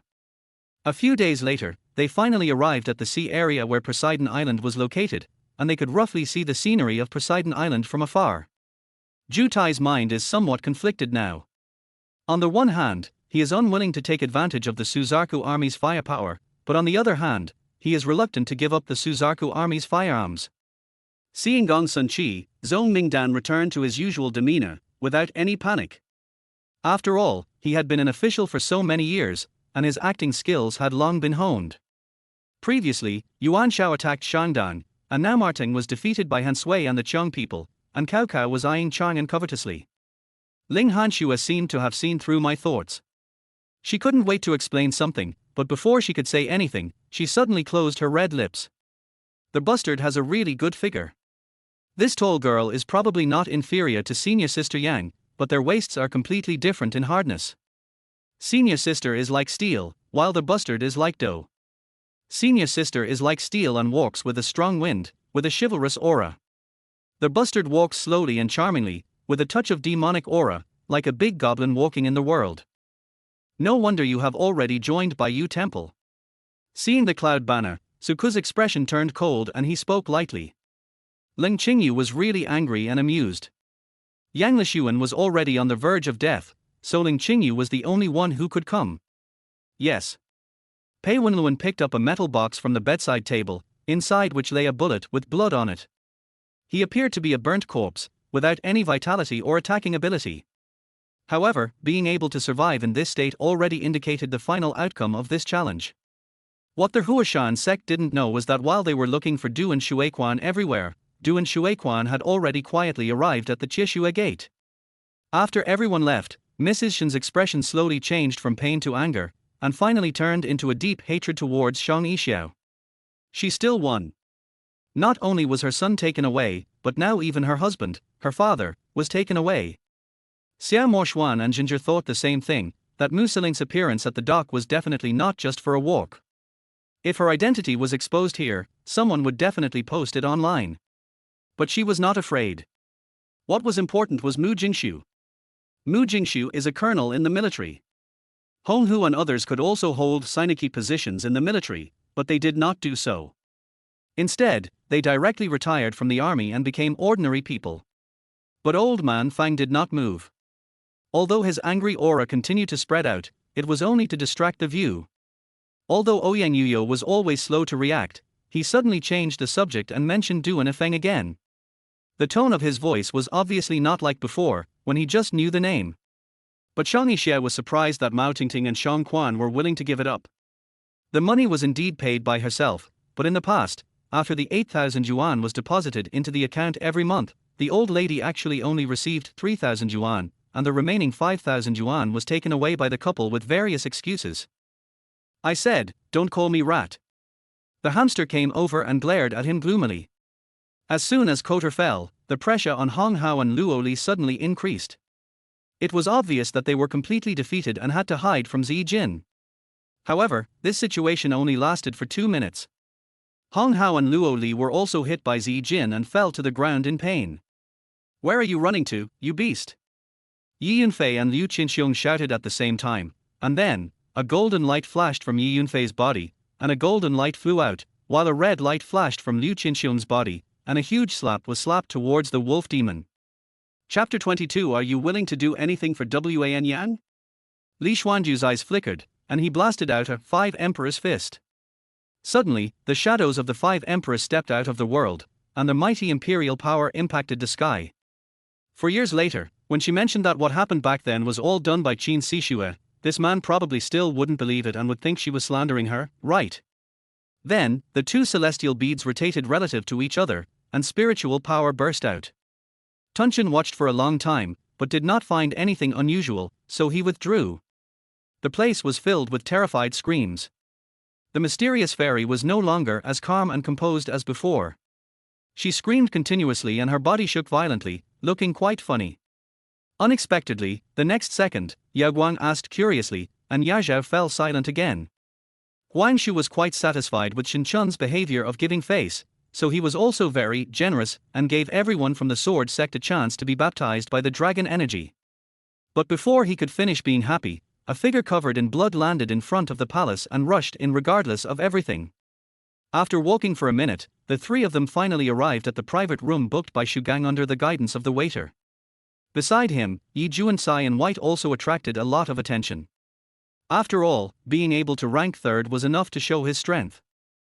Li Xian raised his hand calmly, then swung it down, and the phantom of the immortal and the demon holding the seal suppressed him again. I thought I had covered it up perfectly. I thought Fan Yi was an idiot. How come my lie was exposed by Fan Yi after only living with him for 1 day? Mr. Gao, aren't you afraid that suddenly bringing the Kalug tribe forward at this time will arouse the suspicion of the Arabs? Zhang Ji thought about it and still felt that this move was too risky. What do you mean? I am the owner of this company. Do you want to quit this job? Her roar attracted everyone's attention again, and everyone frowned slightly as they looked at her. He couldn't use his right foot and his hands were restrained by the snake's fangs. Lan Hai's only support was on his left foot. Moreover, the strength of this hydra underwater was truly amazing. Lan Hai had no way to escape for the time being. Zhu Chuanming figured it out. If he refused Wu Ziqiang's request to come in today, he would offend Zhu Mingchuan and lose Li Deli. Was it worth it for Wu Ziqiang? For an unforeseeable future? Then I removed the 4 from my hand, got out of bed, took some clean clothes, and went into the bathroom to take a shower. Fu Jinxi never wondered why Qinli could instruct the eunuchs in the palace to invite her. Which palace doesn't have a few spies from other countries, and which monarch wouldn't place his own spies in other palaces? He kept looking at me intently, and I also looked at him with wide eyes, with disbelief on my face. That being said, everyone actually knew the true meaning of this meeting. Director Jiyu wanted to use this to exclude Chumofan and use the current online events as an excuse. When they arrived at the lobby, The light jazz music immediately changed the atmosphere. Mucher had not been to other entertainment areas of Shinrue, but she could not deny that she liked the atmosphere of this pure bar. She was worried. If they didn't go on stage together, how could she cause trouble when there were many people around? As soon as the second senior brother said this, the other disciples immediately joined in the conversation, not afraid of being scolded at all. Watching the contestant leaving happily, having shaken off the dejection of being eliminated, when Ningyu smiled and turned back to the bedroom. If you don't want to make me angry, just shut up. Then Liu Changui left, leaving Su Rui standing there awkwardly. What happened to Liu Changui today? Why did he treat her like this? Don't worry, this little soul power is far from enough to solve my problems. Finally, Jiang Dong gave the G2 Dan to Shangguan Qiujie. Die. Number 2 appeared behind Shiru with a dagger in his hand and stabbed him in the chest. The way he looked at her seemed different, Bai Mo didn't understand, so she followed Yi out. After I called out to Shu Hu, he also stopped and did not move forward. He also realized that the person in front of him was not Tingting, but another person, or something like a ghost. Although there was no ghost aura on him, he could still flow in this long river of blood, so he was definitely not a good person. Before going to bed, she checked Weibo and saw that her fans were comforting her and speaking up for her. She posted a beautiful photo of herself without makeup and wrote, "No matter what happens, we must keep a good mood. Sweet dreams, everyone." However, no matter whether it was the art of dream or illusion, when performed by a strong person, it would be difficult for the opponent to resolve it, and eventually the opponent would be trapped in it forever. The two brothers chatted while reporting the battle situation to Gao Chong and assigning tasks. Still well arranged for alert, cooked and rested, preparing to continue their work at night. The people who had just laughed at the old man selling grass were trembling all over, fearing that they would be killed by a single finger of the man called Senior by the leader of the Xiao clan. She was quite satisfied with the current situation. If only she had met brother Chu Feng earlier, Zhao Jing had always thought so. Then she wouldn't have missed so many good years. She could travel around as she pleased. Luo Ping didn't care about everyone's doubts at all. He directly summoned the Qinquan Wanwu cauldron, which became extremely huge in the void. Every ancient family has its own heritage, otherwise they would not have been able to survive on the 9 Immortals continent for tens of thousands of years. Tang Daoshi said fiercely, "No matter how great a hero is, when he is cornered, he will die without a burial place." After saying that, he turned around and left. "Are you from the Shenqian sword sect? Are you from the same family as the Qingyang sword sect?" The young man finally woke up from his shock and brief confusion, and felt very close to the young man, so this question was naturally to help the young man out. Everyone saw Kui Zhubo being dragged out, and the king of Shu was furious, so no one dared to intervene. Wei Yizhuang wanted to protect him, but he knew that Kui Zhubo's words were a big taboo. If he kept silent, nothing would happen, and no one would find someone to bring him in. If he intervened, he would probably get into trouble. I saw 10 first-level main cities, which stunned me. I took a breath and said, "Let's go slowly. There will be opportunities in the future." I didn't care about other places and teleported directly to Baiyun City. Su Wanshi pondered for a moment. "I'll go too, wait for me." She quickly dressed, opened the door, and went to Yuxia Palace with Maya's support. In the car, Mu Xingfeng let Annie talk at first. Annie didn't know what he wanted to hear, so he pressed her in his arms and gave her a wolf kiss. Later, she became smart. Thinking that he would listen to all the meaningless words she said after they met, she simply told him what had happened at home and in the company during this period. Chapter 23. Does Mrs. Wan usually have such exciting fun? He really wanted to tie her up outside the cabin and let her enjoy the cold wind. But when he thought that his grandfather would beat him to death, he let it go. Zhu Xiyu fixed his gaze on a flight attendant who was similar in build to Lu Chaoshi. He glanced her up and down and curled his lips in satisfaction. "That's right, this secret technique was given to you by your Yi family's ancestors." Mu Qingyang nodded with a smile. Buddha Qianhuang nodded vigorously, with an expression as if asking if he had lost his memory. I had clearly just described the whole process, but it seemed like this guy was hearing it for the first time. Looking forward to becoming a full-time employee by the end of the year, he had no courage to talk back to these high-ranking politicians and congressmen. He could only turn around and go back in despair. The man felt his hands and feet turn cold after seeing this. A chill ran from his spine straight to the top of his head. He was so cold that he fell to his knees with a thud. Zhao Yichuan was feeling a little high. He had just finished a phone call to report to the city lord and immediately walked towards Zhongyuan. However, every year people from the royal family would come here to worship their ancestors, and the emperor and empress would also come occasionally, so a temporary palace was built at the foot of the mountain for visitors to rest. Mr. Yu, I'm just curious, how did we return to the original world? Mo Tong asked. Zhou Jindao met with her, but they didn't talk about any substantive issues. He didn't even cover up how Wang Xing died. He just said a lot of comforting nonsense, then left, saying that he had something to do. But Yi Zhongwo didn't want to use Yi Jiaojia's name to ask the Shen family for money, but he was worried that Wang Meili would make a scene, so he simply went out of town under the pretext of a business trip. The second house had no say and the first house was in power, so after Nailin she hit her head against the wall, Nailin Jin was the first one to prevent them from calling a doctor and locked her in the woodshed for a day and a night, letting her die in endless darkness and loneliness. While the two girls were whispering outside, in the secret room, Yifan had fallen asleep at some point, and the sound of his even breathing could be heard from the stone bed.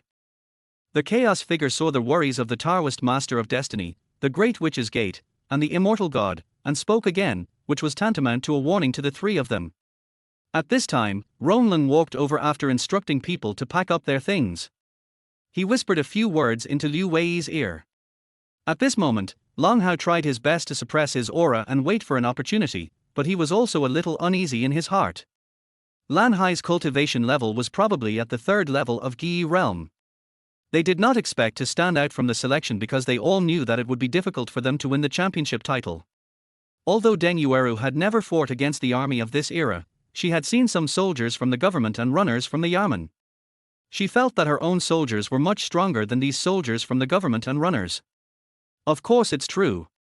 If you don't believe it, I can give you one of them in advance. Zhu Xiaonan said. Everyone, I'm too lazy to talk nonsense with you. Luo Chen looked at the many gods who no longer had any power to resist. Wang Lijun blushed and said that being in a foreign country and seeing the Chinese currency as the circulating currency, she felt full of pride and national pride. Rong Wanshi listened, but she didn't agree. She felt that if the king of Chen was compared with the most handsome man in the 6 countries, the most handsome man in the 6 countries might not have the upper hand. It was just because in the martial arts world, the martial arts world was vast, and his reputation was naturally greater than that of the king of Chen in the court. Meng Zhuo swallowed another pill. As one of the 10 guardians of the Polar Star clan, he was among the best in terms of both talent and ability, but the lack of source energy greatly restricted his improvement. Turning around, he saw that it was Zhang Zuoling who called him. Looking at her, Li Dong was a little confused, not understanding why she called him. Chapter 24. Did you know that you are married? Zhu Ciu thought it was ridiculous. He turned her body around, stared at her and asked seriously, Lu Zhaoxi, are you really that serious? This is just a joke. You beat and scolded me today, and I can't retaliate, right? His hand was pinched hard and thrown away, and the next second Lu Zhaoxi was in Wan Yang's arms. Jin Mao used his spiritual energy to outline Lin Wufen's appearance. For some reason, he felt a little uneasy. Chu Haoqian spoke very convincingly, and people who didn't know would really think that he had seen it. However, Moji was standing next to the 4-armed golden ape, but she didn't smell any trace of medicine. After searching through all the drawers and cabinets in the building for a long time, I finally found a crystal clear crystal box. Another one was killed without a complete body, a godson, a brother who was closer than a real brother. Li Qianyu collapsed and fell down. And Yi looked at Gong Wuxia, who had instantly turned back into a modest gentleman, with a complicated expression. He had not expected that this fox could have such a great influence. It's not so much that Jiang Dongyu is unsure of the attitude of the divine sect, it's more that he doesn't want to cause trouble for the divine sect. Even though it is known as under the underworld and above the clouds, if he is discovered in the Yunxiao divine sect, it will be difficult for the divine sect to make enemies with the whole world to protect him. In this world, only the Zhuzhou dynasty and the Supreme Land can shock the world. However, Yi Jing ignored this remark. The young man named Yi, who was afraid of being dissected, wanted to make up for his previous gaffe in comforting Taiban, so he hurriedly took out the gourd of justice. Thank you, Fairy Mu. I will do my best. Long Mingyu was really excited this time, like a chicken with blood, and she was determined to never betray Mu Qiu for the rest of her life. Mu Qiu sensed her emotional changes and was very satisfied. Although Long Mingyu was a little silly, she was a relatively pure-minded and greedy person. The hospital Xie Yuan came to was a big hospital. Because he had the privilege of a local military unit, he could get a number and go in without waiting in line. Jiang Dongyu was in a trance, looking at the dark-skinned man slowly falling down in the sunlight, his throat choked with sobs. His voice seemed to be close at hand, yet far away in the horizon, mixed with the soul-stirring sound of thunder, which was terrifying. The swordsman's mouth twitched. He didn't expect that the mantis shrimp would be so homebound. Could it be that the mantis shrimp in the animal pen were fed with top-quality bait and pure seawater? In ancient times, there was a lot of prejudice against each other, and the medical profession also had various rules. Faced with the doctor's request, Zhenemai was undecided, so she looked at Wang Hao. As he said that, he reached out to take it. Mo Wanshi didn't care. After signaling the servants to leave, he just watched Xiao Tai eat with a smile, which made Xiao Tai feel so embarrassed. The swordsman and the dancer are now on the outskirts of Changshu village. From the outskirts of Changshu village to the northeast, there is a deep and dense forest. This is Her Royal Highness the Princess. My sister has been very happy over the years thanks to Her Royal Highness the Princess's care, said Wei Zifu. After saying this, Hong Liqing pointed specifically at the wall. The fly on the wall was still there, motionless, as if it was dead there. The black thing fell to the ground, releasing a huge force and making a loud noise. Many people were blown away by the black thing. Everyone was stunned when they saw how powerful it was.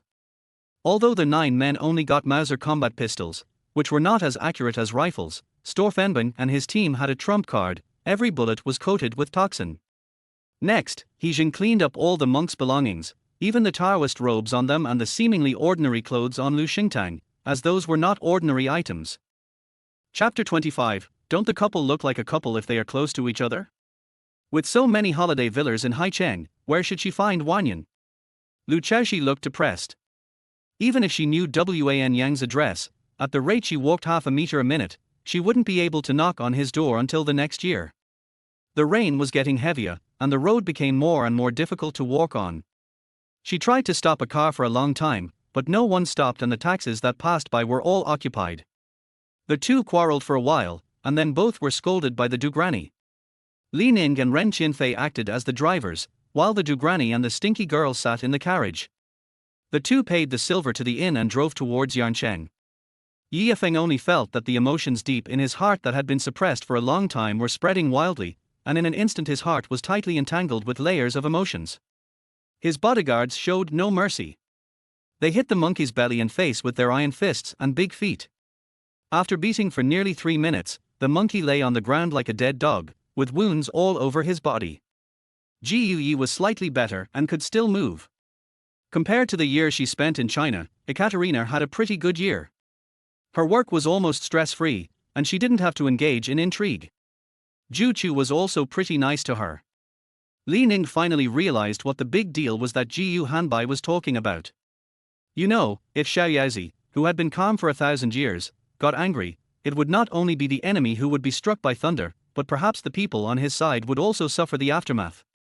Liang Yin held her forehead weakly, and made an expression that said, "I don't know this idiot." The cute girl with purple hair punched someone directly. I just saw Brother Long with bruises all over his face this morning. It is true that Brother Long was beaten. The news has spread all over the street. Almost all the staff of Haixia Hotel know about it.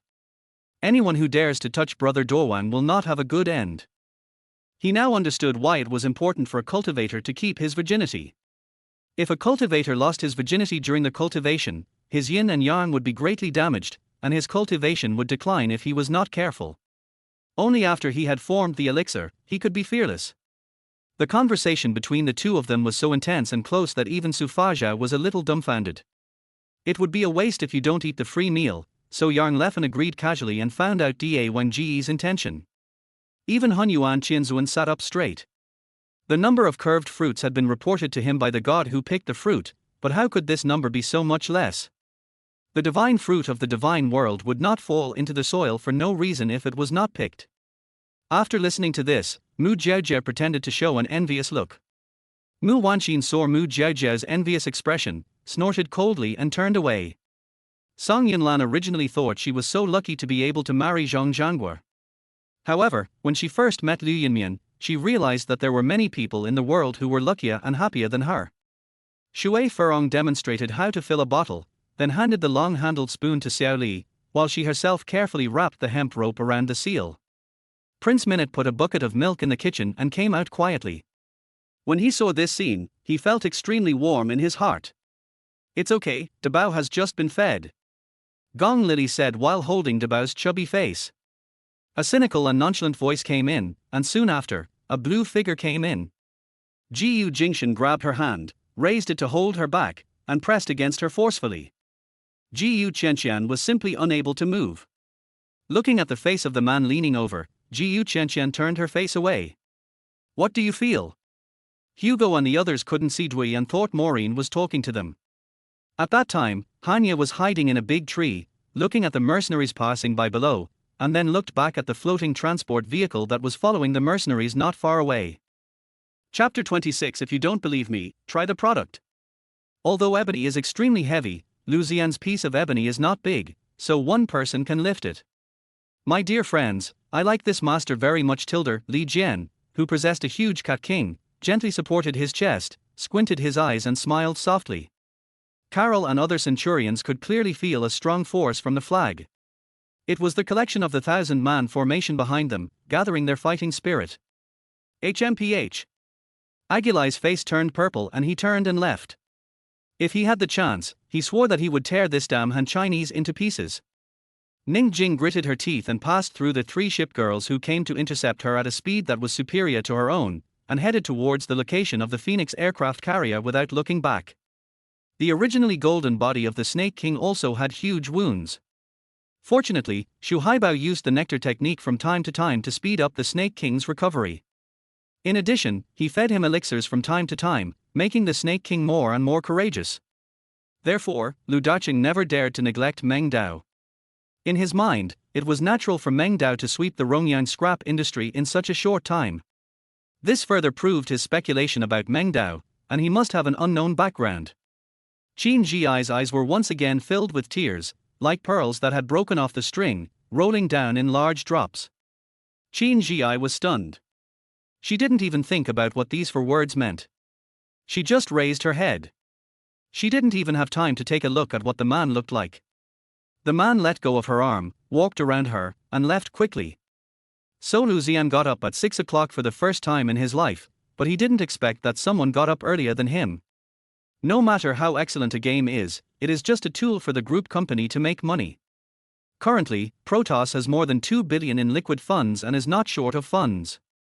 Meng Xiu didn't say anything, but his expression was extremely ugly. He also wanted to beat up the bastard, but he also saw the gap between them. If he really went up to him, he might not be much better than Spike. However, the next moment, he flew directly into the sky, and the blood spilled around him also returned to his body from the outside world. Inaber T gave a fake smile, while Alice and Marissa looked up at her with stern faces. They neither said anything nor made any expression, but just stared at him quietly and intently, until he was so embarrassed that he fell silent. And when Fudge greeted Harry like an old friend, Percy immediately gave Harry a jealous look. It would be fine if there was only one Iron Man, but there are also Dr. Zola, Dr. Fantastic, Dr. Doom and other heaven-defying existences. This is enough to make Zhang Heng ashamed. Compared with the dullness of the real world, the Marvel world is so colorful. He was giving Monkey King a way out to prevent others from misunderstanding Sun Wukong and embarrassing him. The entire Tiger Prison battle formation was shrouded in red and yellow light, all attacks came to a halt, even the battle formation stopped. A week later, Uller recovered completely. Everyone gathered in the clone breeding room, holding Uller's physical fitness report, and showed unbelievable joy. All kinds of auras instantly rushed up into the sky from all directions of the illusory world, and the disasters around them were easily smoothed out by the method. The violent spiritual energy was absorbed, the chaotic laws were sorted out, the cracks in space began to close, and even the glory of Longyuan seemed to be obscured at this moment. Attention all units, start the evacuation procedure immediately. Residents within a radius of 100 kilometers must evacuate immediately, and repeat the evacuation procedure. The Guy's ground force immediately received the red alert for Plan B, which was to evacuate irrelevant personnel to prevent the impact of the spread of toxins. Gong Siken didn't dare to offend his son yet, so he grabbed him and hugged him, trapping him together. Faced with the accusations from his family, Guan Yunshan felt very depressed. He felt that no one in his family understood him. So you need to go and investigate. However, the special electromagnetic waves discovered alone are enough to confirm the existence of a giant creature. Shingo Sakamizu also came out. He was the first one to be awakened. Mu Lingshin said that he knew he shouldn't keep pestering her, but what did it have to do with him when he and Tsuchiya got together? If things had developed normally, the rescued villager would have been extremely grateful to Guan Yunshan. Even if he did not regard Guan Yunshan as a benefactor in the future, he would at least have been polite to him. The happiest thing in life is to listen to songs while applying ice. Do you still have the heart to listen to music leisurely? Do you want to know what people are saying about you online now? At this time, Zheng Yiqing, who was at the front, also turned back, got behind Shang Zhan, and used his skills continuously, stabbing Shang Zhan. There were 5 consecutive crisp sounds, and 5 energy forces hit Su Fei's spear continuously. At this time, Su Fei's spear had tiny cracks, and a great force suddenly came and raged in Su Fei's body. The blood-stained scarf was obviously heavier than before, and it was a bit difficult to hold, but fortunately I could still hold it. The wall of Shiliang City is 30 meters high, which is already a huge thing, but the wall of Quang Pass is even more majestic. The most important thing is that this pass is built together with a solid stone wall. Just one glance will tell that this place is easy to defend and difficult to attack, not to mention that it stretches for hundreds of miles. It is even more spectacular. Chapter 27. Doesn't that mean she can sleep in the same bed with Wan Yang for half a month? He lowered his head in confusion to confirm whether the person in his arms had fallen asleep again, but he fell into the trap. Lu Chaoshi raised her head and kissed him, easily kissing his lips, and it took a long time before they separated. This kiss finally made her realize that Wan Yang's lips were soft and warm, and after kissing him once, she wanted to do it again. I love you, Wanyan. She pecked his lips again, and good night. Wan Yang didn't say anything, but the corners of his mouth were slightly raised. This was not the first time that he had fought with Lin Chuan. Every time he thought that his strength had greatly increased, he would confidently challenge Lin Chuan, but every time he was beaten black and blue. It was not just him, but also Tai Nyo and the others. Somewhere on an uninhabited coast, Caesar, who had moved Benji here, threw him to the ground breathlessly. After all, he was almost exhausted after flying for so long carrying such a heavy guy. At this time, Yuan Ying had to resist both inside and outside. He had to constantly refine the invading 7 emotions and 6 desires from the outside, and he had to seal his clone inside to prevent him from escaping. His situation was really a dilemma. Zhang Junyu's eyes were blazing, like the scorching sun in midsummer. Yi Zhixing felt that he was probably mocking her self-righteousness. For a genius like him, the 17th level was quite difficult. It took him a while to master the essentials. However, compared to ordinary people, those people might only be able to dream of reaching the level in their entire lives. Yes. Sorry. Viola immediately turned her head and continued to observe the direction of the palace with her eyes closed. The tail shook, and a sea of energy surged out, threatening to submerge the angel planet. The powerful waves caused the angels to retreat one after another, and even Gucci was shaken back a few steps. The man opened his eyes wide with despair, and looked upward unwillingly through the gap between the zombie's legs. There, he saw his companions walking further and further away. She had been injured for a long time, but she herself didn't know how serious her injuries were. Fighting for the sake of protection had made her forget the pain and fatigue. However, no matter whether the tank is on the verge of death, its tenacious vitality makes it still as crazy as before, and the violent fighting has not weakened in the slightest. If he didn't want to abandon her, he had to give her some sweetness, some hope that would make her hatred more intense. They all knew Su Yunliang's special identity and needed Su Yunliang's help, so how could they not know what to choose? One minute he was on good terms with a gangster named Brother Nyo, and the next minute he took his life. He was so cruel and ruthless that he would do anything to achieve his goal. Somewhat different from the Central and Eastern Provincial Experimental High School, the registration matters here are handled by teachers rather than students. Rumors are like this: if you care about them, they will spread everywhere. But if the protagonist is not present, time will erase all the rumors. That's why Ret secretly told the butler to give Jialan a holiday first. Huang Qiong sat on the sofa in the living room, watching the soap opera on Mango Channel. There was a plate of peanuts in front of her, and she ate them while watching. You still want to escape? He Yao took 2 steps closer, and Su Qinyu silently grabbed Chi Man's clothes. Finally, Chi Man understood what had confused him so much. And if he was right, then what happened last night was really horrible. Wang Chongyang accidentally stabbed the dragon stone mechanism, and the entire ancient tomb made a crackling sound, as if the mountains were about to collapse and the earth was about to split. Everyone was startled and quickly moved away from the ancient tomb gate.